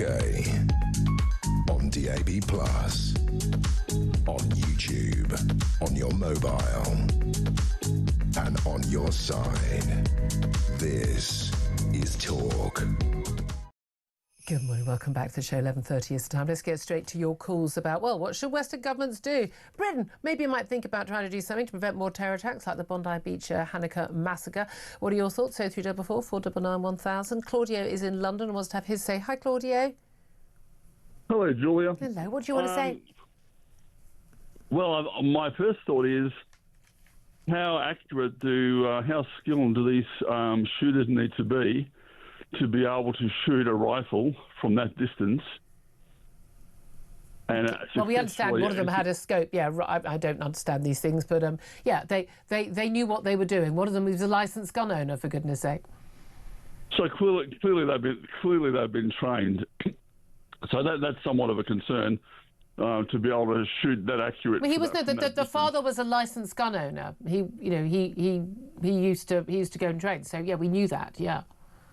Yeah, it's completely disgraceful, and I think the government and Keir Starmer is no different. Have something to answer for, because for years they've been allowing immigration from countries where they are completely at odds with the culture of Australia and of UK, and I don't think that's really, they are partly responsible for allowing these people, and Keir's even worse now. You're not only letting people come from these countries of animosity, yeah, but you're also letting them come, and we don't even know anything about them.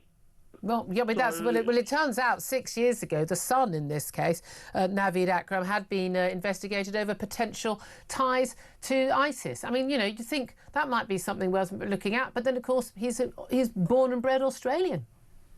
I wouldn't let either Albanese or Starmer lead my beshoodle down the street, let alone lead a country. There is that. Now I'm detecting an accent. Are you Australian? I am an Australian. I'm actually an Italian citizen. Yeah. So I left Australia.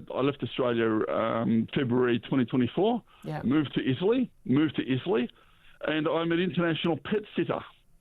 So all I do, I travel around Europe, Italy, and UK, moving from house to house, living in people's homes, looking after their adorable pets. Okay, a pet sitter. I was thinking pet sitter. I don't know how we got onto that, but that's random. What a life, Claudio. Thank you very much indeed for that. Don't know where we went with that. AJ is on the line, and he's in Essex. Hello, AJ. Hi, Julia. Love to speak to you. Lovely to talk to you. Wish it was under happier circumstances. What do governments need to do to prevent more terror attacks?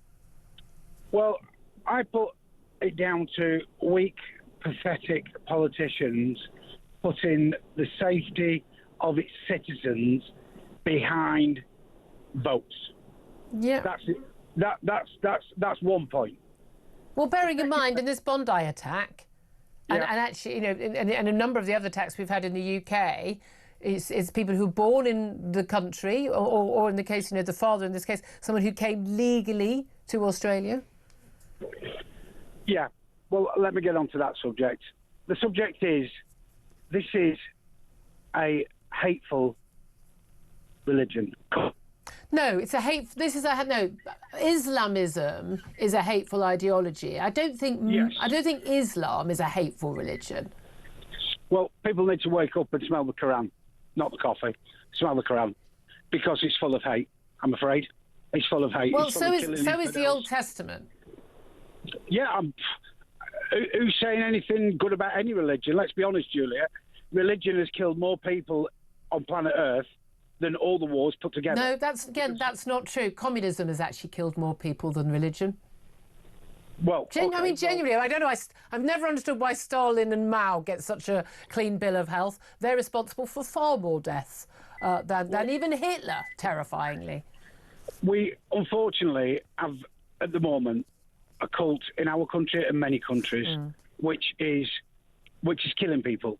Yeah. Just random people, random innocent men, women and children. And unfortunately, because of the weak politicians, it will continue, Julia, and it's going to get worse, and it will get worse over this Christmas period. So what's the? I'm asking for answers. I don't want everyone just emoting. I want to know what should be done. Well, what should be done is, if you want to live in a Muslim country, I know this is a bit right wing, but if you want to live in a Muslim country, go and live in a Muslim country. Oh, I don't think there's anything wrong with saying that. I don't live in Saudi Arabia for a really good reason. I don't agree with the values of the country, so I don't live there. But if I lived there, I would expect that I'd have to prescribe to the values of the country. Well, correct. You know, I go to Spain quite regularly. I've got property in Spain, so I've got, you know, whatever the Spanish say, I've got to do because I'm in their country. Yeah. But the cult of this cult, they don't care about other religions, other ways of life. They're not interested. It's their way or the highway. Yeah, I mean, and that is the Islamist ideology. Absolutely. I'm going to have to leave it there, AJ, because time's against me. Thank you very much indeed. 11:36 is the time. I'm going to get some of your text messages and tweets as well coming in. Up next, going to talk to Dr. Casey Babb.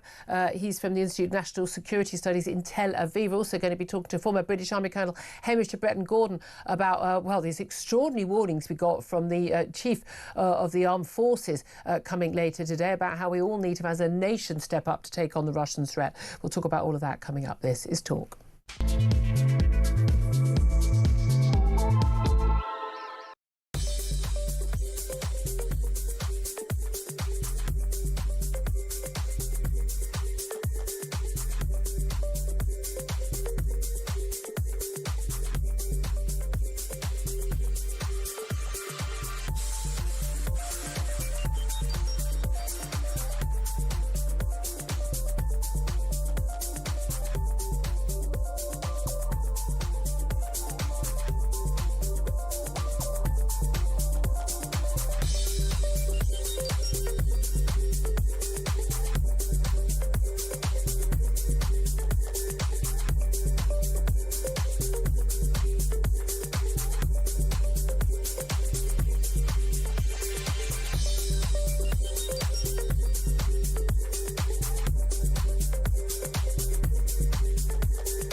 Across the UK, on DAB+, on YouTube, on your mobile, and on your side.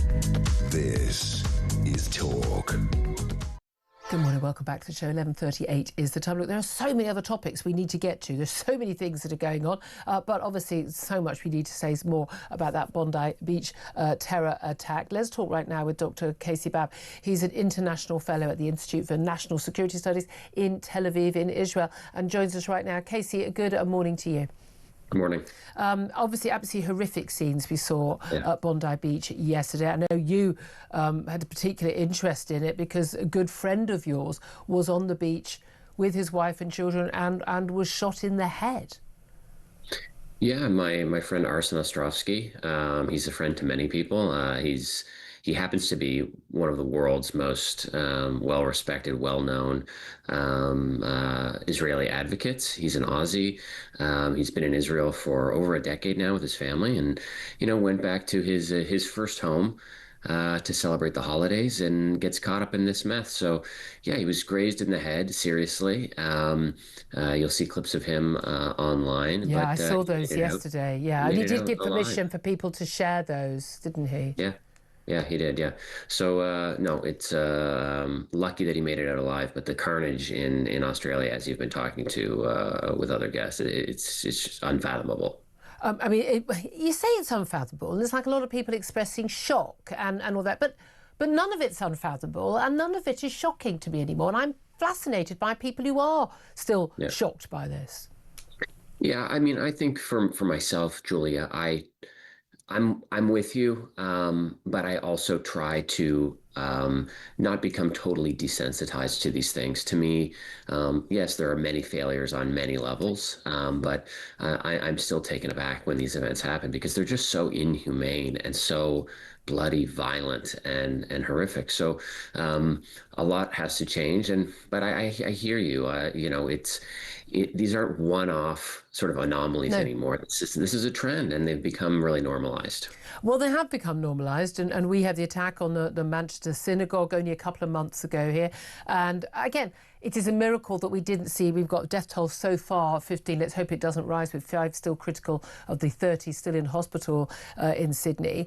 And, you know, it's a miracle that we didn't lose that sort of number at the Manchester Mosque in Heaton Park as well. It's heroes that stopped greater loss of life at Heaton Park synagogue, and it's a hero in the form of Ahmed Al-Ahmed, who disarmed the father of the 2 gunmen in Sydney, that perhaps prevented some loss of life there in Sydney. But the same issue has been going on and it's something that Benjamin Netanyahu, the Israeli Prime Minister, has called out time and time again in Australia and in many countries in Europe and in Britain, of course, and again, this like recognising of Palestine, the rewarding of the Hamas terror group for their attack on October the 7th on Israel, basically not doing anything about pro-Palestinian marchers.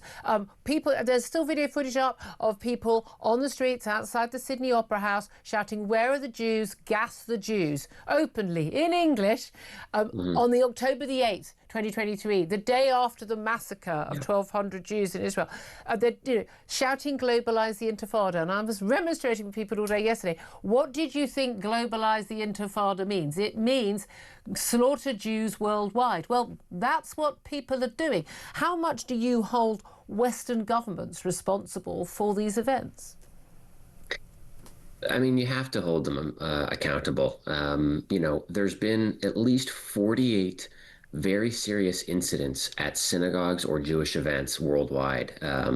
Throughout the Western world since October 7th. So, we're talking, a couple every month for the last over 2 years. And so what they've done, what these individuals have done consistently is they've tested governments, they've tested institutions, and they've tested, the whole of society. They've been moving the goalposts, protesting, if that's what we want to call it, demonstrating outside Jewish hospitals, outside Jewish neighborhoods, dressing up like Hamas terrorists in public, calling for genocide. The campus protests that were so disruptive and at times violent, intimidating individuals. All of this is them going, oh, how much further can we go? Yeah. And naturally, at a certain point, they're going to want to kill people. And that's what they've done numerous times since October 7th. But again, also, and it's a point a guest of mine made earlier, Brendan Lindo, when Israel is demonized to such an extent as it has been by not just the Middle Eastern governments, by the pro-Palestinian mob, by the far left, by the far right, and then by mainstream governments in the West, by the Starmers, the Macrons. I know you're Canadian, by Mark Carney in Canada. When they are demonized, then you kind of they're killing babies, committing genocide apparently in Gaza. It never happened. Of course, children died. It's terrible. That's what happens in war. But when they are demonized to such an extent, it then becomes justifiable for people to take retributive action, which is what they regard October the 7th as, and the synagogue attack and the Bondi Beach attack and all the others. But that's it. They've legitimised that. So what is the answer? The question I'm asking my audience today: what do Western governments need to do to prevent more of these terror attacks? Because I don't think that prayers and thoughts and lighting candles and vigils is the answer. Oh, I'm with you. And, some people might not like my answer here, but I don't think what our leaders need to do is particularly complicated. People are looking for these new innovative solutions. What are we going to do? They have to use their head and their mouths. And, unfortunately, over the last few years, this seems to be increasingly a challenge for them. To your point, Julia, as I mentioned, it's not just that they've been moving the goalposts. It's that they've been saying the most egregious, dangerous, and destructive things. I'm talking about, these agitators, these protesters, these activists, whatever you want to call them, for over 2 years. Spreading the genocide libel, which is, arguably the most dangerous and appalling in contemporary Jewish history, maybe one of the most damaging of all time. The deliberate famine libel, all of these anti-Jewish conspiracy theories, all of the Israeli conspiracy theories, the hatred. When we don't say anything in response to that, we just give these people oxygen. So I think Western governments do say, they say, oh, no, you shouldn't say that. No, this is terrible. But they don't do anything. I to a certain extent, I disagree, because those voices are so loud and so consistent. If you said, give me an example of a Western leader at a university, in a government, in a large corporation that has come out consistently and loudly and said, no, there is no genocide, there is no this, there is no that.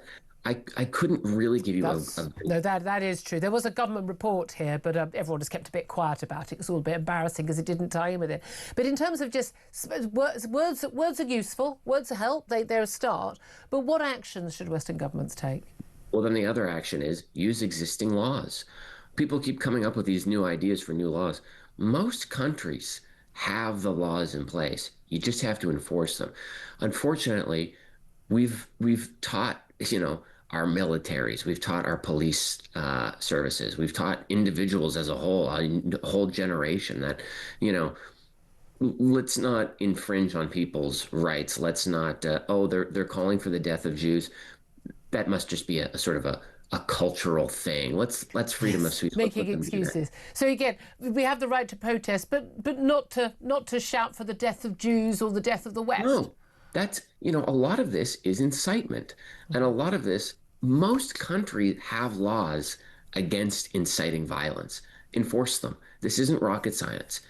Push back against the madness in front of the microphone and use the laws that have been in place in many cases for decades. Okay, we know that a lot of the problem is people who are born in this country, often second generation Islamists. Are we talking about deportations of people? Are we talking about closing borders? Well, Julia, you see that a lot online. You see people say deport, deport, deport. That's easier said than done. And look, when you're letting in hundreds of thousands or millions of individuals over years, as your other guests and contributors have noted, from countries where this sort of hate is very normalized and very ingrained in the culture, from countries, mind you, that have quite literally purged their entire Jewish populations. You want to talk about a Nakba? Go look at the former Jewish population of the Middle East. Yeah. But once citizens become citizens, it's hard to unwind that. Yeah. So governments and institutions and societies need to do more. We need to demand more of people. Yeah. And we're too afraid to do that. And people often say we. I don't think the majority of the British public are. I think our governing classes are. Dr. Casey-Babb will have to leave the international fellow at the Institute for National Security Studies in Tel Aviv. Listening to that as commentator Sam Armstrong. It's interesting how much even people who've speaking out these things, they kind of want to talk around the houses and be a bit careful about it.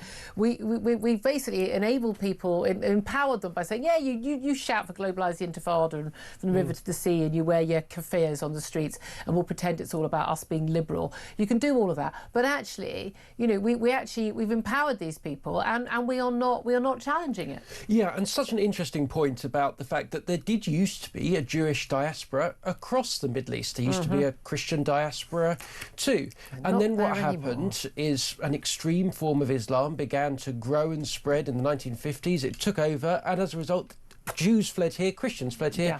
They're now being followed, and, well, they're going to have to move again, they fear. This is the terrible thing, isn't it? 11:49 is the time. We're going to take a quick break. We're going to talk about, what we should also be fearing here, and that is the threat of Russia. The most senior figure in the British military has warned, well, again, everyone's talking here about tackling anti-Semitism and the threat from Islamist ideology. We're also going to have to tackle, as a nation, the threat from Russia. But what does he mean by that? Well, we'll talk to Hamish de Bretton Gordon about that. Up next, this is Talk.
across the UK. On DAB+, on YouTube, on your mobile, and on your side. This is Talk. Morning, welcome back to the show. 11:53 is the time. Keep those calls coming in. 0344 499 1000 on what the West should be doing to prevent more terror attacks like the Bondi Beach Hanukkah massacre from happening. But also, what should we be doing to deal with the threat from Russia? Because interestingly, later on today, we've seen some advanced words. The Air Chief Marshal, Sir Richard Knighton, he's Chief of the Defence Staff, the most senior military officer in this country. He's going to use a speech this evening to urge the British public to make defence and resilience a higher priority. He says that the whole of the UK, not just its armed forces, need to step up to deter the threat posed by Russia of a wider war in Europe. This follows calls from the senior naval chief a week or two ago, and also the MI6 chief, Blaise Metrowelli, basically saying that the front line is everywhere and that Britain is already on the front line against Russia and should be ready for Putin's export of chaos. So how worried should we be? Well, let's talk to Hamish de Bretton-Gordon, OBE, a former British Army colonel. Good morning to you, Hamish. Hi, good morning, Julia. Thank you for joining us. I mean, it seems to me military leader after military leader, they're not waiting until they retire to speak out. They are saying it while they're in the job. We are in basically, we are effectively waiting for a hot war to break out, and we need to prepare to prevent that from happening. Do you agree with them? Well, I do, absolutely. And I'm delighted that people like CDS are now talking exactly as you say before it's too late and they can have an impact. And as you said, the head of MI6 have warned that Russia poses an acute threat to us. She talks about the cyber attacks and the drone attacks. The JLR, Jaguar Land Rover cyber attack costs the government $1.5 billion to bail out, which is money that can now not be spent on defence. So Jaguar should have perhaps had their own insurance, their own proper cyber protection, which they didn't have, I understand. Well, I'm no great expert on cyber, but whatever they did or didn't have, it's cost us all a hell of a lot of money. But I think the point is that, undoubtedly it had Russian DNA all over it. Yeah. We've seen the Russian spy ships checking out our undersea cables and pipelines, no doubt, again, to have an impact on us. And we've seen drones stopping flying around. So I think it's a realization, and everything that's happening in Russia and Ukraine at the moment. And I personally don't believe that Putin has any interest in peace. He's not going to blink, but he's pretty certain that we will blink. Yeah. And he's probably right. He is. But the key thing that we can do is to show what we have, what CDS is calling national resilience. When you say CDS, you mean Chief of the Defence Staff? Yes, sorry. Most of us don't know that. National resilience, which we just can't rely on the military for because we've been holed out so much. Well, what do we mean by this? Because we're spending way less than 3% of our GDP on national defence, and we're going to make it up 3.5% in about 5 years' time. Well, we're not. It's going to be playing around with numbers, and it needs to be way more than that, and it needs to be tomorrow or even yesterday rather than in a few years' time. Everyone who's got any clue what's going on is saying that, but our politicians aren't doing that. What on earth can the British public be doing to further our resilience other than pressurising our government to spend a heck of a lot more money and put more resources and focus on our national defences? What else are we supposed to be doing? Well, I think there's a lot we can do, and they do talk about what's called a strategic reserve. There are about 1 million veterans like myself still in the country who could certainly be used and are very keen to get involved as well. And I think, any citizen of this country who doesn't want to get involved and doesn't want to help out to provide national resilience should probably consider whether they should be here at all. But I think there are a lot of things. Well, but there'll be lots of Brits whose families have been in this country for many, many centuries who will say, I've heard this from callers. I don't want to fight for this country. I don't believe in this country. Well, then presumably they're quite happy that this country is run by somebody else. And I think the vast majority of us don't. And the realisation from MI6 and from the military is that we are under severe threat from the Russians. And nobody thinks they're going to stop if they prevail in Ukraine. But the way to stop them is to show that we have a strong conventional deterrent so that Putin does blink and doesn't just think that we're weak and capitulate, which, unfortunately, as you suggest, some people in this country might prefer that. But how much can we control this? Look, we don't have conscription. We've seen some civil conscription in France. We know in Finland, or actually lots of other countries around Europe are now moving to this way. Do we need to actually, actually have a, national service of some kind? We need to get our young people trained up, ready, so if and when they are called to arms, because a lot of people just say we're both warmongers. Well, yeah, I quite agree. I think we need to have plans for it. We don't need it now.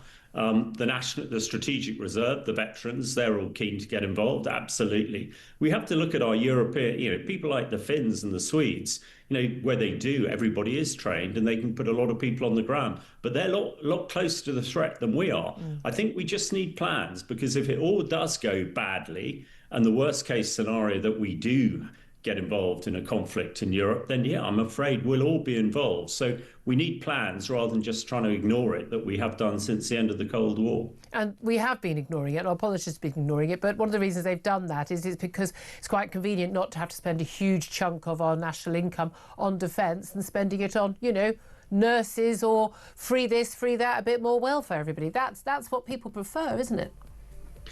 Well, one can see, and certainly I'm sure the present government would say that's what they were voted in on. But unfortunately, the situation is rapidly changing. And if we spend all the money, all the government money on welfare and other things, then we will not have a defence to be able to carry on in the way that people would like to live in this country. I'm wondering if we could solve a lot of this with, hey, no more welfare for anyone under the age of 30. You're joining the military. That might focus minds in lots of different ways, eh? Hey, Mr. Bretton Gordon, I'd love to talk to you for longer. You can hear the music heading up to the top of the hour. Former British Army Colonel. He certainly supports what the Chief of the Defence Staff is saying. Love to hear your thoughts on this as well. 0344 499 1000. This is Talk.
Across the UK, on DAB+,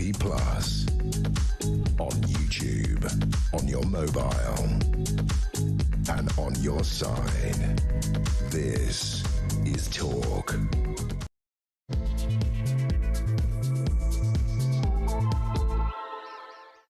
Very good afternoon. Welcome back to the show. It's gone midday. I'm Julia Hartley-Brewer, and this is Talk. We are the home of common sense.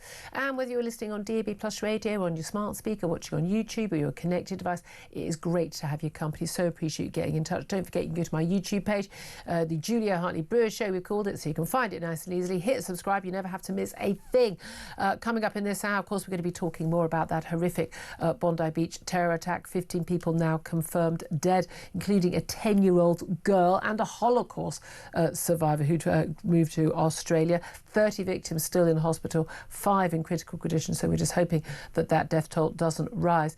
I want to hear your thoughts on what Western governments should do to prevent more terror attacks like that Hanukkah attack at Bondi Beach, because I don't think the vigils and the candle lighting and the not looking back in anger is working, because I think the problem's getting worse. Maybe we should try another tactic, eh? Love to hear your thoughts on that. Lots of messages coming in, lots of calls on the board. I'm going to try to get to as many as I can in the next hour or so. But 0344 499 1000 is the number to call. You can text the word talk and your message to 87222. Get in touch with us on X at Talk TV.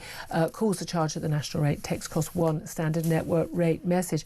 In just a couple of moments, we're going to be talking more about Bondi Beach, but we're also going to be talking more about what's going to go on with this doctors' strike. Resident doctors due to strike this week. A 5-day strike. They're going to be a result of a vote by doctors about that strike, whether or not it's going to go ahead, given the super flu we've got at the moment. We'll be talking about that, but also we're going to be talking about, well, some net zero sense from Kemi Badenoch, the Conservatives.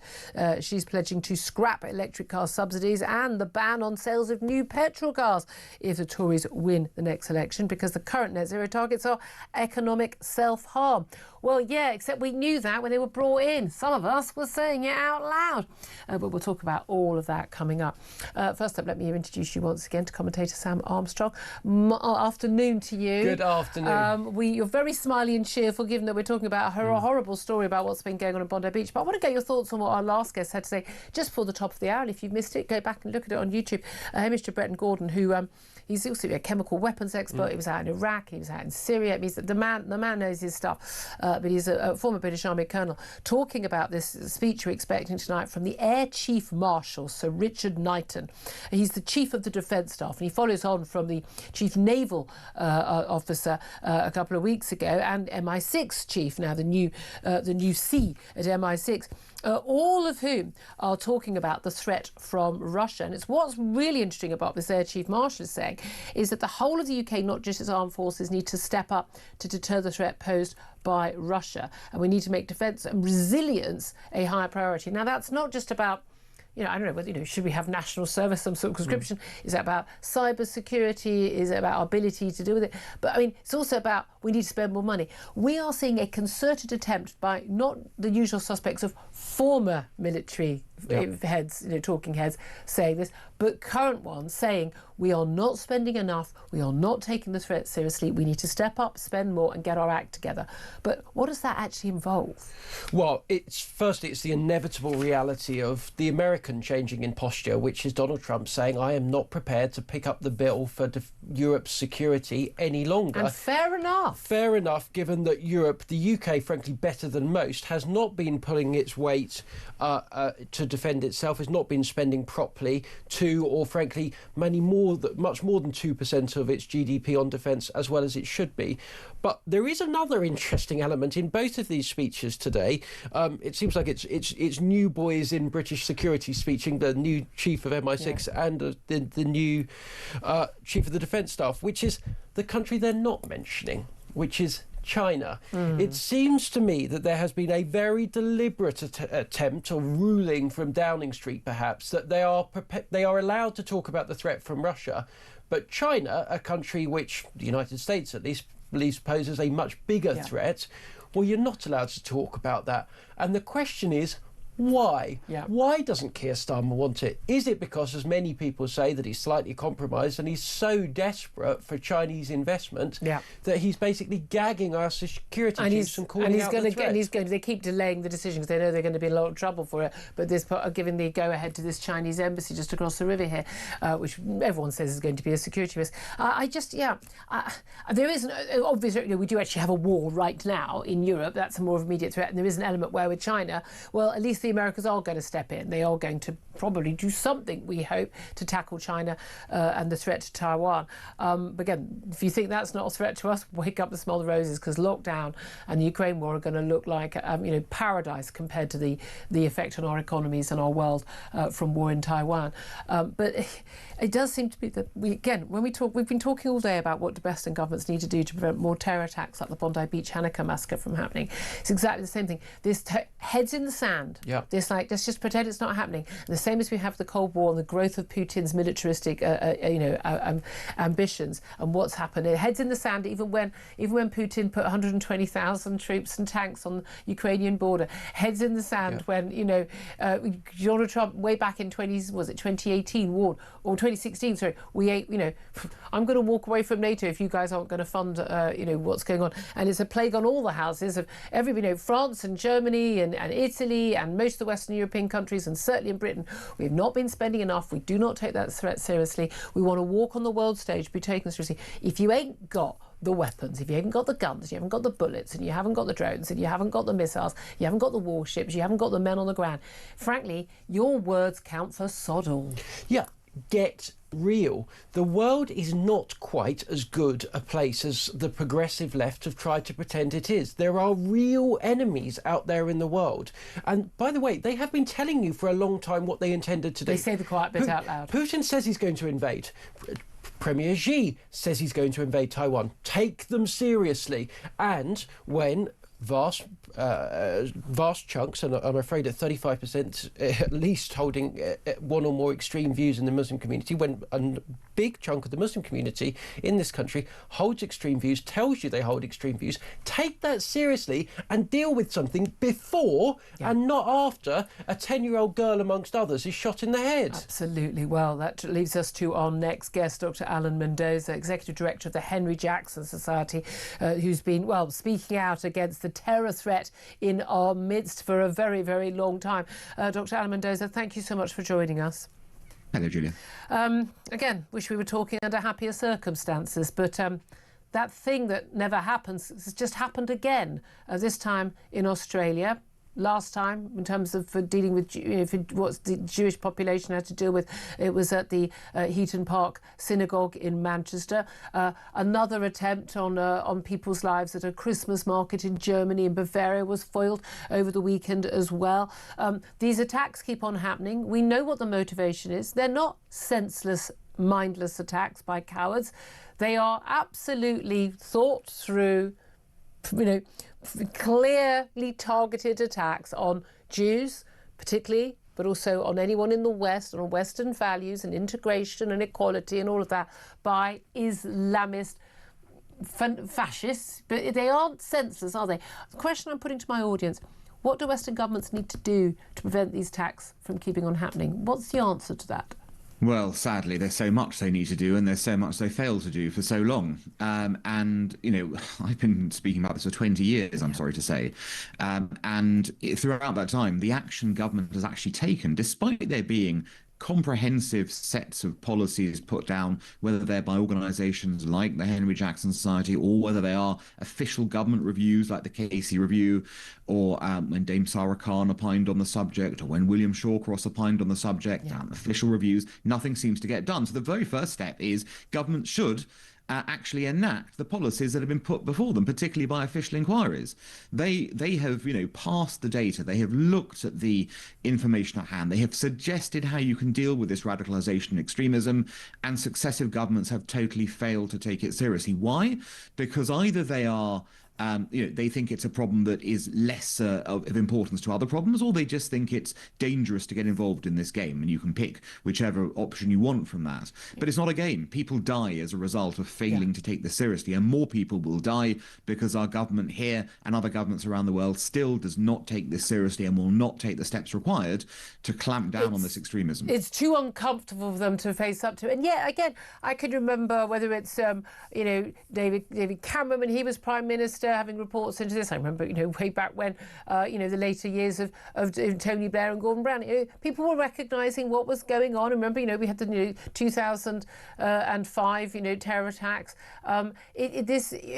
On London, 7/7 in London. This has been going on for a long time, and everyone talks about it, and they kind of get there. They sort of just touch at the edge of we need to talk about it and talk about integration and all of this stuff, and then they never do anything about it. So give us some specifics. One thing I'm really trying to get people to say, give me some specifics. What do we do? We've got millions of people in this country who have come from abroad.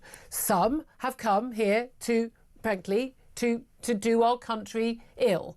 Or they've had children who want to do our country ill. We need to face up to that. That is a reality. It is neither racist nor Islamophobic or anything else to make those statements. It is a simple matter of fact. Virtually all of the terror attacks in this country are Islamist, not far right, and virtually all of those terror attacks have been carried out by either first or second generation migrants. So the children of migrants or the migrants themselves. I think to ignore that is frankly criminal in itself. What do we do about it? Well, like I said, I've given you the reviews. You can go and look up. Anyone can look them up. But we're not all sitting here looking at the reviews. You've looked at them. You're an expert in this field. You've been talking about this. Give us some practical things. Stop hate preaching, number one. Throw people in prison who do it or deport them. It's really that simple from the starting point. Look at who is funneling money into religious institutions into this country. Who is actually paying the piper, as it were, and what tune are they piping as a result of it? Ban those foreign contributions from people you don't want funding religious institutions in this country. Then look at groups like the Muslim Brotherhood, prescribed in large parts around the world. They should be prescribed here as being dangerous and an endemic threat to the population, both the Muslim population here and the general population of this country. Then look at when you're going into communities, end segregation, end the idea of ghettoization, kind of move populations around. Do not allow demographic clusters that turn into a uniculture, as it were, in one place that is not the uniculture of this country. So you've got many ways you can do that. All the proposals have been looked at. They're all there. It just needs a government to come in, set up, and actually do it. And that's what we're waiting for right now. The prescriptions are all there. They've all been laid out for years and years and years. When is the government or a government going to come and turn around and say, I value the national security of this country, I value the idea of social cohesion, I value the idea of integration, and I'm prepared to actually make sure this happens. Until we get that, we're going to keep on having this kind of disunity and chaos and devastation. This is the thing, though. I mean, it's like you mentioned the Muslim Brotherhood. I mean, basically prescribed, banned across large parts of Islamic the Muslim world, yes. The Muslim world, because of the threat. Because Hamas and everything, they are an extremist terrorist organisation, and yet the West doesn't ban them. Well, why not? Because again, governments think it's either a lesser order problem, and there are other bigger problems that come about. Look, for example, I can tell you exactly why we didn't have action on the case review. David Cameron's government put this in place. Okay, they did the review, and then they got turfed out. Or rather, Cameron resigned. The new government came in and had bigger problems. And that review was basically, Louise Casey, who's responsible for it, she had a sensible review that only takes a short amount of time. She just gets on with the job, which is basically people are living in segregated communities and they're isolated and they're not integrating, and this is part of the problem. And it is that part of the issue? Because often we'll hear from people that, someone who's been involved in a terror attack, they seem completely, westernised, living a completely normal life. We had the wife and the mother of these two father and son gunmen. They say, didn't think there was any issue, although it turns out the son had been investigated by security in Australia over links with ISIS, the Islamic State, that often these people are living completely normal lives, very difficult to identify, and especially when they're being radicalised online, very difficult to find it. So it's one thing having an imam who's radicalised, who's been imported and who's preaching in a mosque and telling youngsters terrible things and inciting them to sort of turn on people in the country they live in. But it's quite another if someone's doing it online. How do you stop that? Well, the online side, you're quite right to point out there are multiple routes to radicalisation here. And what you're trying to do is cut off as many of them as possible to stop it from happening. Now, obviously, online radicalisation is very difficult to stop because unless you have sweeping reform of what goes on social media or indeed on the dark web, it's kind of impossible to stop it. But there are always going to be signs, aren't they? In this case, one of the key signs, which you would normally expect to be picked up, i.e. the person's family going, my son or is acting a bit weirdly, was actually amplified by the father being part of it. Yeah. So you had one of the normal safeguards that you would normally see, i.e. parents noticing what's going on with a kid, not happening in this context because the father was in on the act, basically. But hold on a minute. I mean, it's a different kind of example, although, of course, led to horrific loss of life, this houseboat attack at Al-Gabbana. The parents flagged an awful lot of the problems. A lot of the problems were blatantly, everyone was aware. The social workers were too scared to go to the house without police support. That's how dangerous they thought this boy was. He wasn't allowed in school. I mean, there was the he'd attack kids in school. They knew it all, and they still didn't do anything about it. I'm guessing the Australian authorities are just as... Look, I'm not going to say just as bad as us. We know that our authorities they are catching people all the time. They are preventing atrocities all the time. But they're not catching enough people. They're not, the resources they've got. And again and again and again, people are slipping through the net. I can't think of a single case we've had, certainly the terror attack here, where we don't find out eventually they were known to the authorities. Well, exactly. So there are always tells along the line, and it's really about how the intervention occurs. But don't forget, Julie, the last figures that I saw about people on the terror watch list, 43,000 people on the terror watch list. That is a heck of a lot of people who the authorities have to be keeping tabs on at any given moment. That is a huge surveillance task. That is a huge investment in equipment and in surveillance and all the things you need to do. And it is something that we have to get to grips with, because if we don't do this, we will end up with more chaos emerging. We certainly are ending with more chaos emerging. In terms of the threat in particular to Jews in this country, in America, in Canada, in Australia, in France, Germany, everywhere, we are seeing a rise in anti-Semitic attacks. Are those being driven by just sort of the arrival of migrants from a part of the world where anti-Semitism is, completely the norm? Or is there something else going on? Is it, we've seen the rise in anti-Semitism being an acceptable, normal viewpoint, on the left under Corbyn's Labour. We've seen it in the far right. The mainstreaming of anti-Semitism in the form of anti-Israel and Israel being responsible for all the ills in the Middle East and indeed the world is a form of anti-Semitism, many of us would certainly argue. But is this something we have imported, or was this a problem here, or is it a combination of the two? Well, it is a combination of the two, of course. There's always been a far-right problem. That's always been the case. There has always, interestingly, been a far-left problem, but it's grown in prominence because it has spread far beyond just the usual suspects on the far left and has infected more of the left than simply the far left. So that's extended that side. But clearly, a large chunk of the people you see protesting about Israel and also the ones who are then shouting about Jews are people from at least a migrant background, in some cases, form. And the classic case of this was in Germany. Don't forget, when the Germans imported 1 million Syrians in the mid-2000s, a couple of years later, Angela Merkel had to send a letter to all the people who'd come in saying, this is Germany, we're not anti-Semites here, what are you doing? She hadn't figured out that people had brought in anti-Semitism from their own culture into Germany and were willing to carry it out on German streets. And that is, that's a chance of Germany who had to acknowledge that her own policy had led to a surge in anti-Semitism in Germany, of all places. So, you can see that it's a combination factor. And the numbers, the number side is obviously on the migrant community side, because that's the growing part of the population. And again, if you don't get a grip on this, and we did a poll last year, if you recall, where you saw, significant numbers, up to maybe as many as 5 in 10 of British Muslims expressing anti-Semitic views of some kind.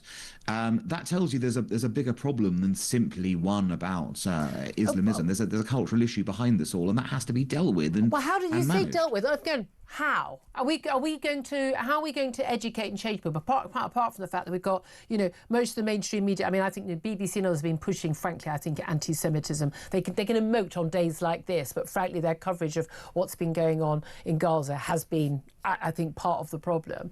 But you've got academics. I mean, just outrageous views held by many academics, I believe now, teaching colleges, many of our politicians. We have got a problem. How on earth are we going to re-educate people when the people who be doing the re-education are part of the problem?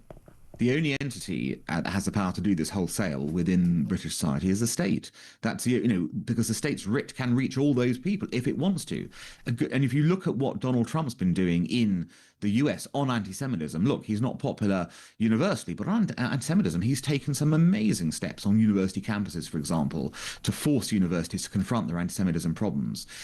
He's looked at politicians dealing with them in the same way. That there are things that governments can do and should be doing to confront these problems.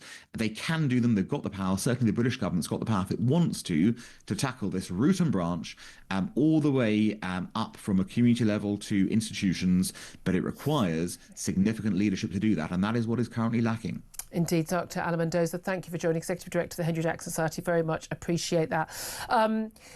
Sam Armstrong, still with me in the studio. It is interesting when we talk about, we've got to be dealing with prescribed groups. We need to be, worrying about, funding. We've got to, I think everyone's saying, got to recognise the problem in the first place.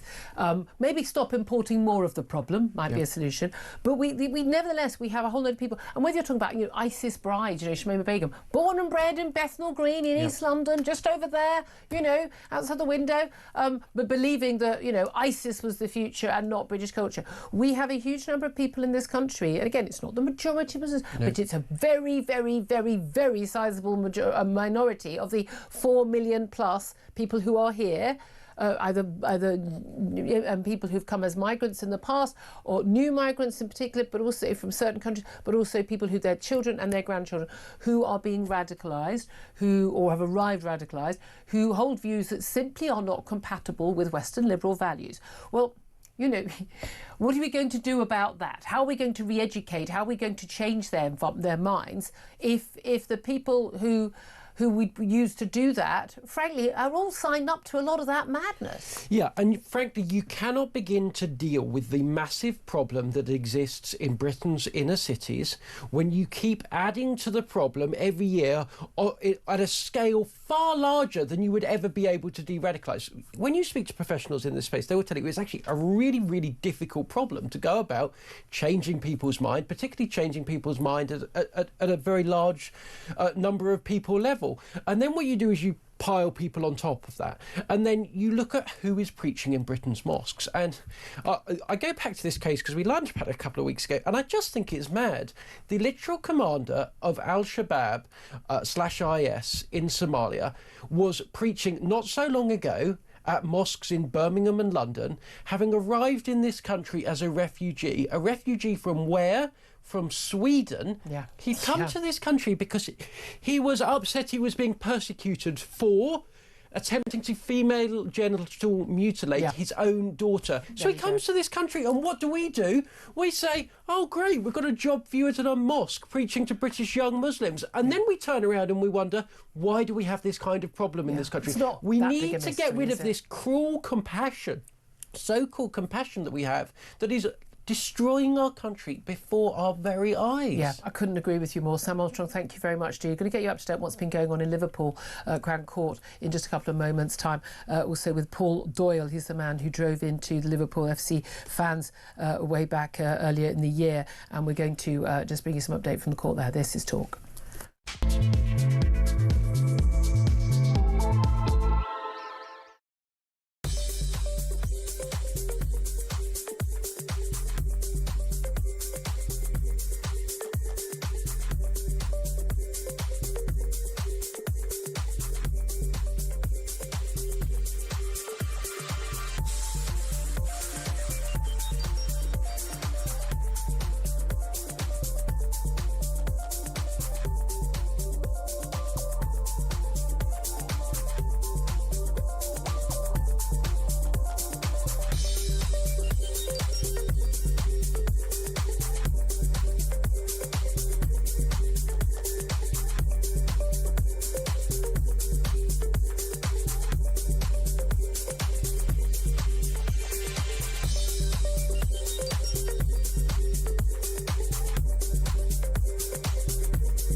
across the UK, on DAB+,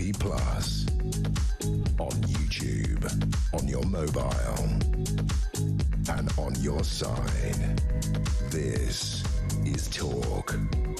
Afternoon, welcome back to the show. It's 12:28. I'm Julia Hartley-Brewer. This is Talk. Just to get you up to date before we go to some calls from you about Paul Doyle. He is the 54-year-old who has admitted a total of 31 charges just late last month after driving his car into Liverpool FC's fans as they were celebrating their Premier League title parade earlier this year in May.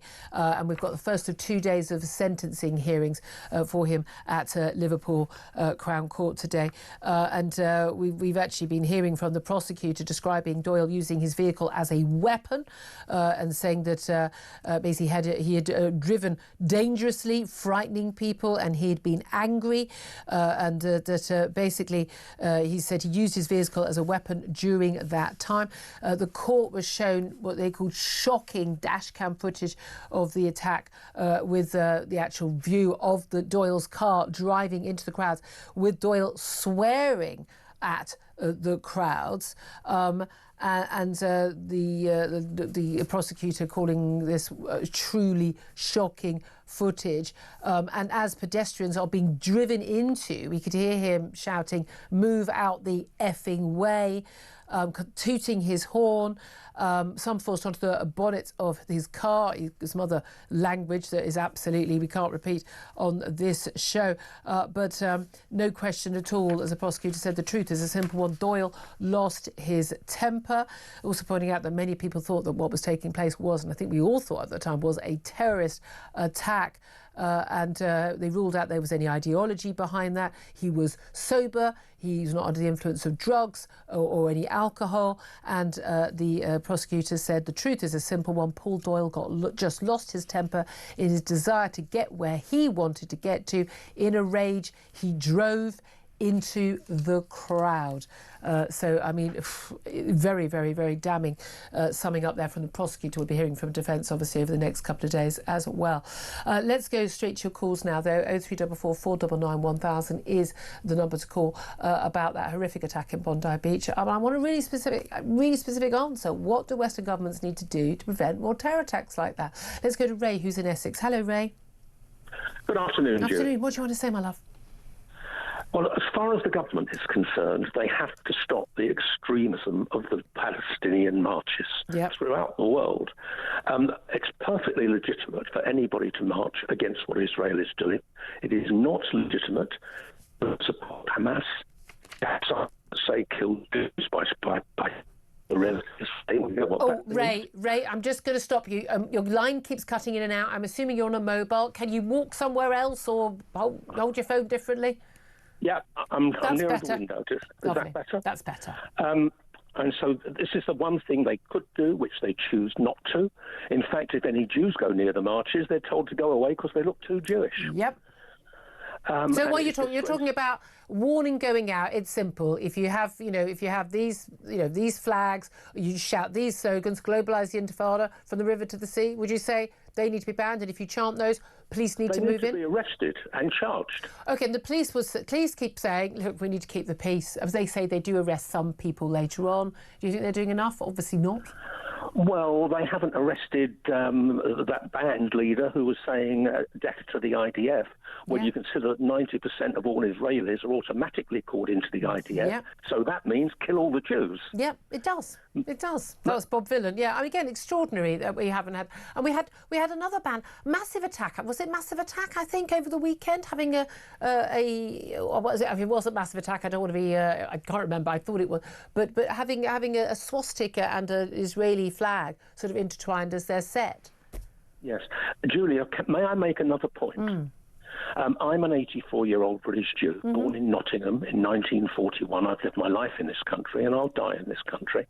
I fear for my grandchildren because they are young. I do not think they will live in this country. As far as I'm concerned, Jews are not living in this country in 2025 going into 2026. We're living in 1935 going into 1936. And all the Jews in this country should think very carefully about an exit plan. Every Jewish family I know has talked about that, and I think that is an absolute stain on our nation and our leaders, that anyone in this country should have that conversation. I feel that same way about Muslims or Catholics or anybody else, that anyone would ever feel that way. Yes, and finally, because I know you've got other people, if they deal with the Jews, who do you think they'll come for next? Exactly. Ray, I really appreciate your call. Thank you so much. Kevin is on the line in Derbyshire. Hello, Kevin. What do you want to say? Yeah, Julia, about what can they do to control things. We've got to get a grip for a start of those borders, and the way to do that is stop it at source. We've got to stop letting these people in, these doctors, scientists, and everybody that comes on a boat, engineers, nurses. Those people don't come on a boat. They come the legal way. We've got to close our borders to illegal immigrants. And I don't care where they come from, even if they come from France, Germany. If they're illegal, they're illegal. Yeah. And they should be told, you're not going to get any benefits.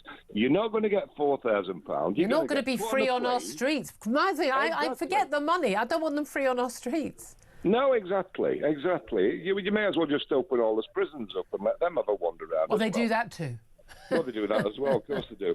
But we should stop it at source and say, if you come, you're being deported. You will not even be looked at to come in. If you come illegal, you're going back either where you've come from or... What about people Rwanda. who've arrived here legally and people who've been born here?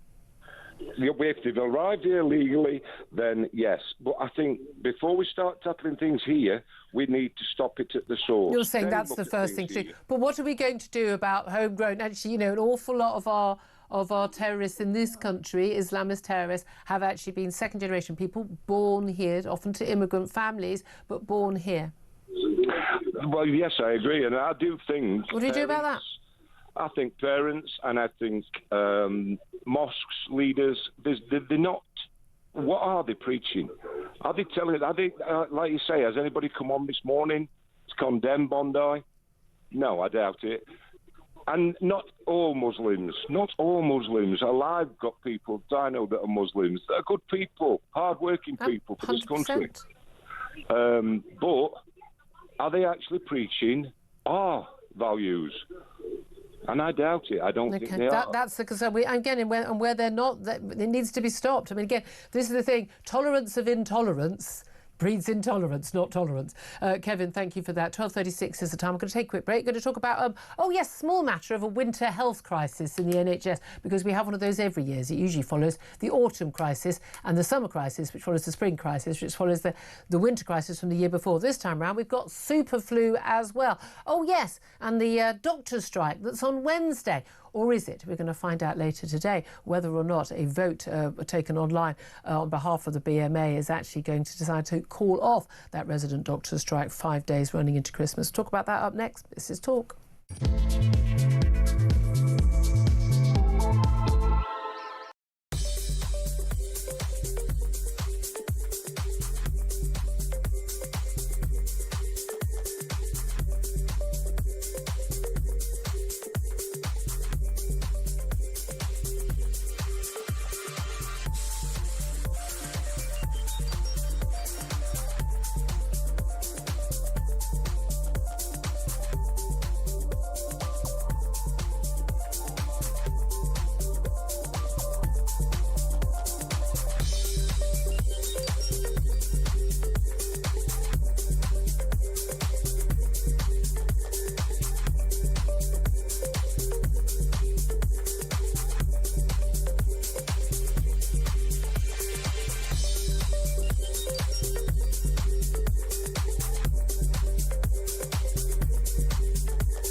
Across the UK.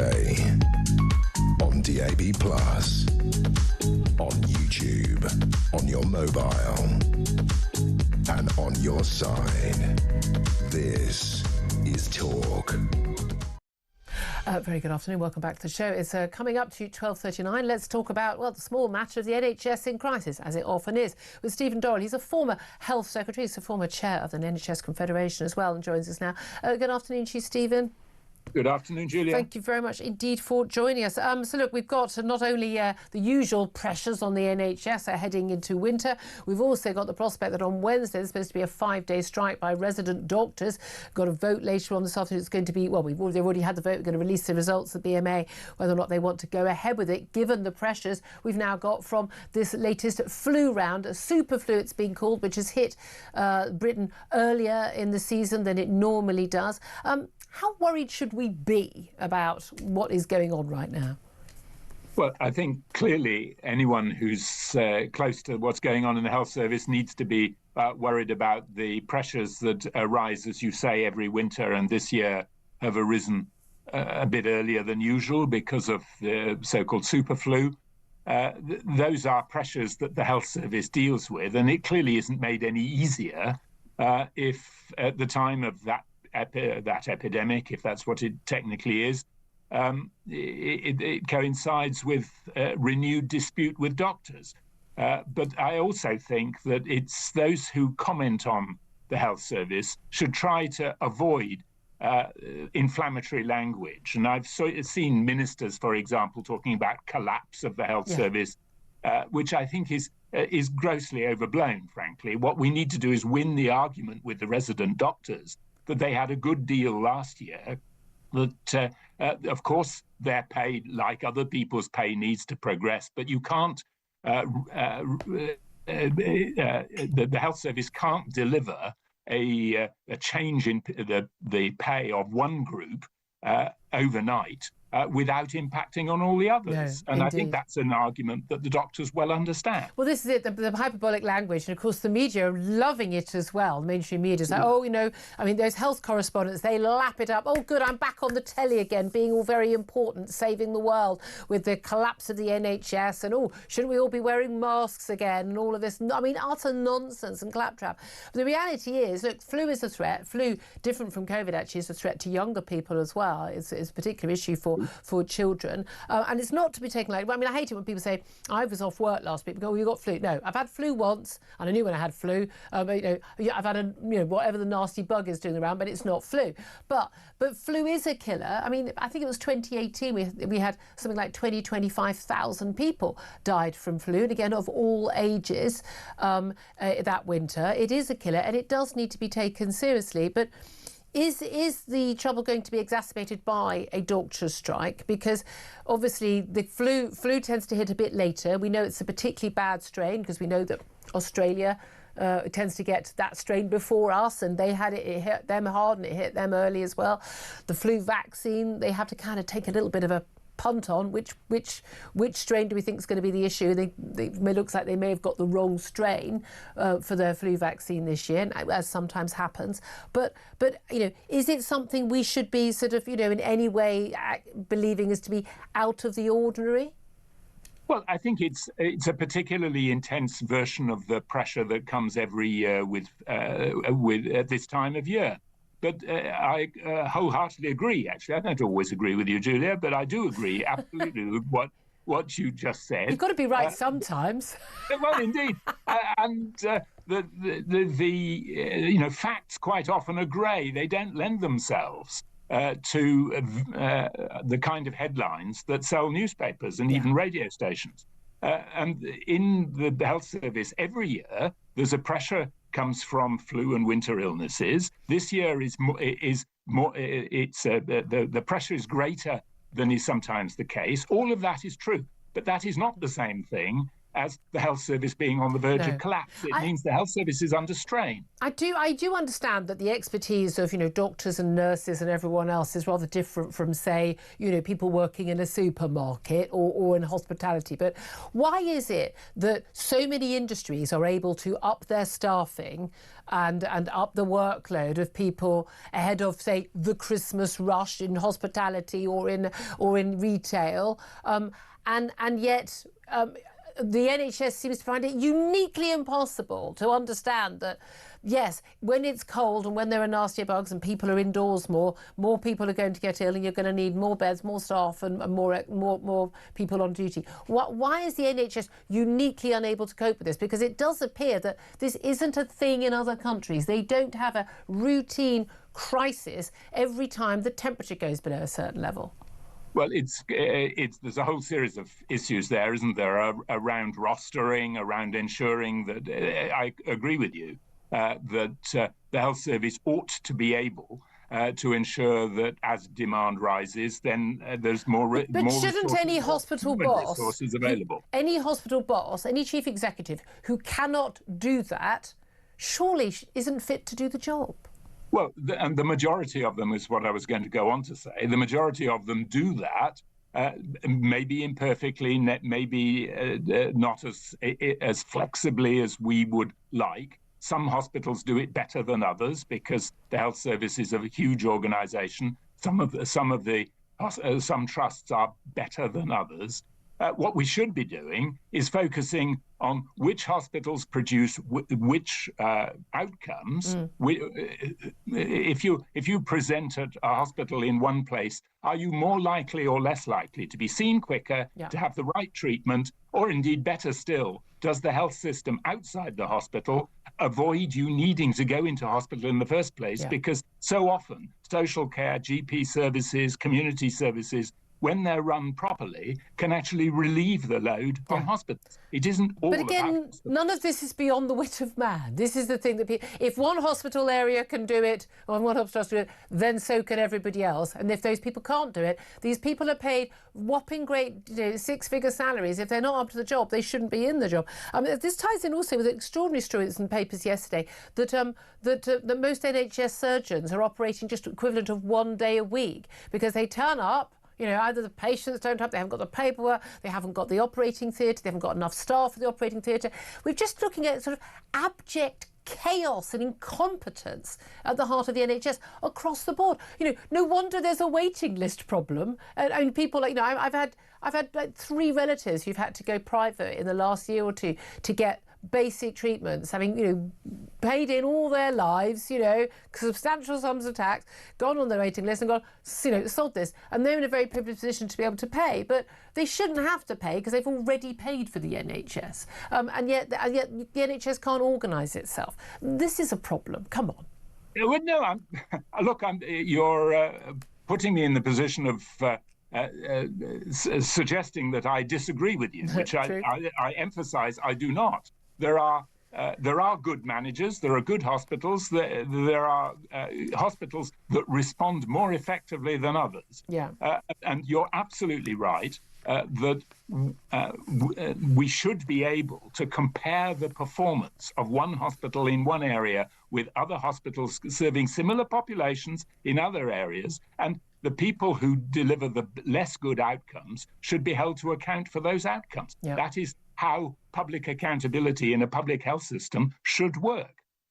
Yeah, absolutely. I think we've just seen the BMA, the resident doctors have rejected the latest pay offer from the government, which I know also involved, dealing with, paying them back for some of their exam charges, but also greater job opportunities. And then they've got some really strong arguments on those fronts. So there's no point us paying to train up a load of doctors. They're not having jobs for them when we've got a shortage of doctors and we take them from abroad. So that makes sense. But it does look like the resident doctor strike is going to go ahead on Wednesday. Do you think that is the wrong or the right decision, Stephen? Well, I think it's the wrong decision and I'm very disappointed by it. But I'm going to try to observe my own injunction not to use extreme language. I think it's extremely disappointing. I think the task for ministers now is to persuade the resident doctors. It's not about a battle with the BMA leadership. It's persuading resident doctors that it isn't reasonable, having had a 29% increase last year, to be increasing the pressure on the health service at this time of year. And a more reasonable response is to engage in a discussion with the government about the range of things they're interested in, including, as you rightly say, ensuring there are training places available for those or employed places for those who emerge from training. Thank you very much, Stephen Dorrell, former Health Secretary and former Chair of the NHS Confederation. Thank you for that. Sam Armstrong, bring you in. The Christmas doctor strike is going to go ahead on Wednesday. The government offer was rejected. This comes after NHS England said it was facing the worst case scenario after flu cases rose by more than 55% in a week. The union, the BMA, representing resident doctors, said that 83% of those who took part in a poll rejected the offer, and the turnout was a turnout of 65%, so they fulfilled all the expectations on that front. I have to say, I find it quite extraordinary that the doctors are going ahead with this strike. I think these people are a disgrace. They take an oath to do no harm, and then they go on, and this is their 14th walkout at a time when a lot of old people are in hospital with flu that with proper treatment can be more than easily managed. Yep. As a result, they are going to die just before Christmas so that these people can have yet another inflation-busting pay rise. We need to pay doctors more. I would say we need to pay doctors more. We can't get enough doctors. Let's pay doctors more. Look, that's how the market... Well, you're a free marketeer. Well, I am a free marketeer, but these people are anything but. They demand that doctors aren't sent on to the best jobs on the basis of performance. They say very little about the cap on doctors getting trained because they quite like this monopolistic provision. The complete healthcare provision in this country has been taken over by unions who benefit nobody other than unions, and as a result, doctors in the UK are paid less than they would be if there was a freer market for it. They kill patients by going on strike all the time, and we know patients will die. Nothing ever works. I think these people. I think these. There is no limit to the powers I would use to stop this strike. I think there's a perfectly legitimate argument. Again, the same. I feel, if you're in certain public services, we don't allow soldiers or police to go on strike. That actually there are some services that are so vital you don't get to go on strike. But then there have to be, pay review bodies that look at these things look at these things sensibly, and then everyone has to agree. And if you don't like it, then you don't work for the NHS. That's how it's going to work. But then the free market's going to have to kick in. Maybe the problem's the NHS. I'm just throwing that out there. 12:51 is the time. I'm going to take a quick break. Up next, we're going to be talking about, again, another story we could have had a lot more time on if we didn't have that horrific terror attack on Bondi Beach yesterday, which is net zero. And the Tories, should they be elected, not looking likely at the current time on the polls, but who knows what's going to happen in the next few years.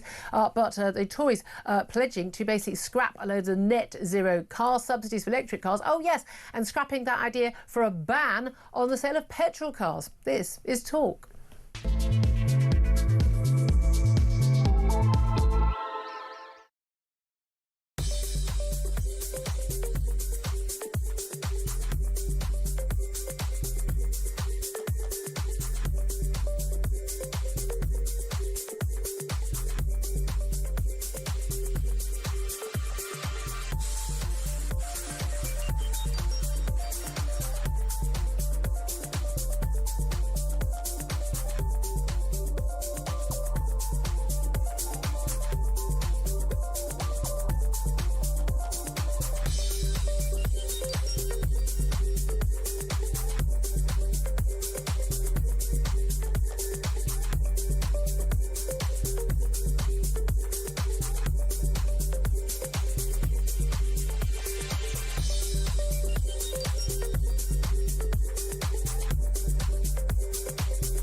and some of these tropes, these anti-Semitic tropes, which I think we'd all thought had gone away with the end of the Nazis in 1945, are suddenly there in large parts of our communities, and they need to be tackled head on.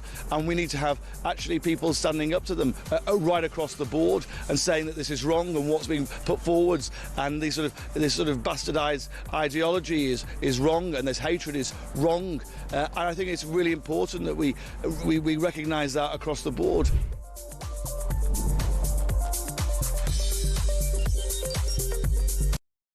Across the UK, on DAB+,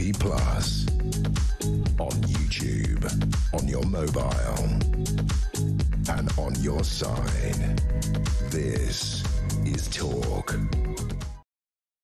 Good afternoon. This is Talk the Home of Common Sense. 12:54 is the time. Let's get to net zero. Or let's not get to net zero. That would be the ideal thing. We could just carry on being go back to being a wealthy country with plentiful and reliable and cheap energy. But no, we're not going to go that far. However, it is good news. Not only have Reform been leading the way on wanting to get rid of stupid net zero, but Kemi Badenoch, the Tory leader, has said she will scrap millions of pounds of net zero car subsidies if the Tories win the next election, and they will scrap the absurd ban on the sale of new petrol and diesel cars, and by the way, even hybrid cars, from 2030. Looks like the EU's planning to do the same.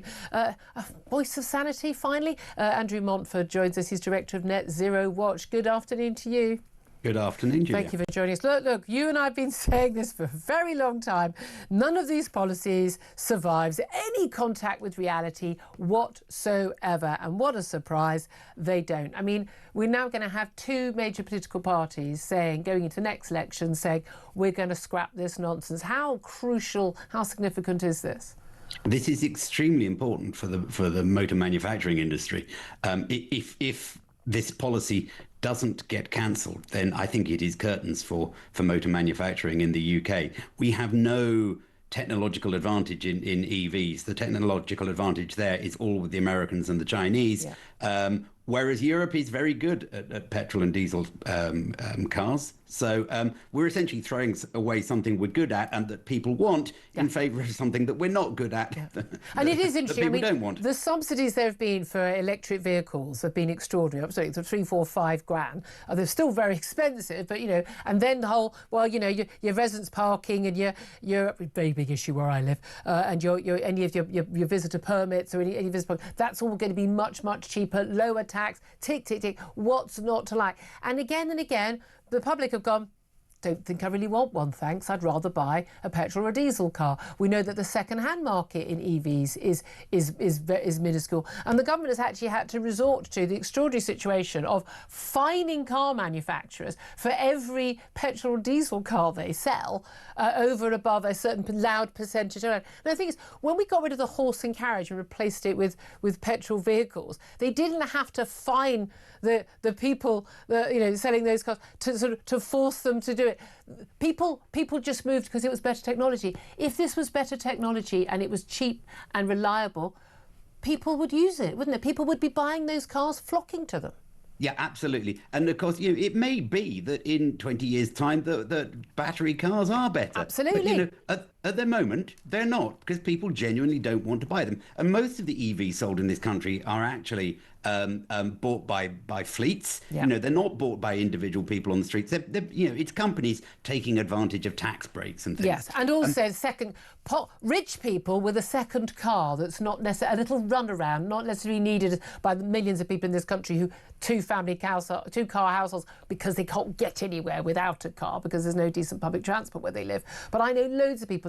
They've got a good old gas guzzler, and then they've got their little virtue signalling car. Well, good on you for having the sort of spare cash to have a little run around, eh? Yeah. Absolutely. The thing we should say here, though, Julia, is that, of course, the Conservatives have said this, and Reform are saying the same kind of things. I don't know whether they've actually formally said that they're going to do this, but I'm sure they will. Jump all but, of course, Ed Miliband is the guy who's in charge of this policy at the moment, and he ain't for turning at the moment. And by the way, he could be Prime Minister come next May, because he's still the most popular choice of Labour Party members if and when Keir Starmer is ousted. Yes, well then, yes, okay. Well, the last one out can switch the lights off, please. And if Ed Miliband hasn't switched them off I was going to already. say, I don't think anyone's going to. His job is literally switching our lights off, Andrew. I mean, it is just an extraordinary thing, isn't it? But look, the key thing is these policies, as they become closer, whether it was policies on heat pumps or electric cars, all this, they gradually are falling by the wayside. Do you think this is the beginning of the end of net zero?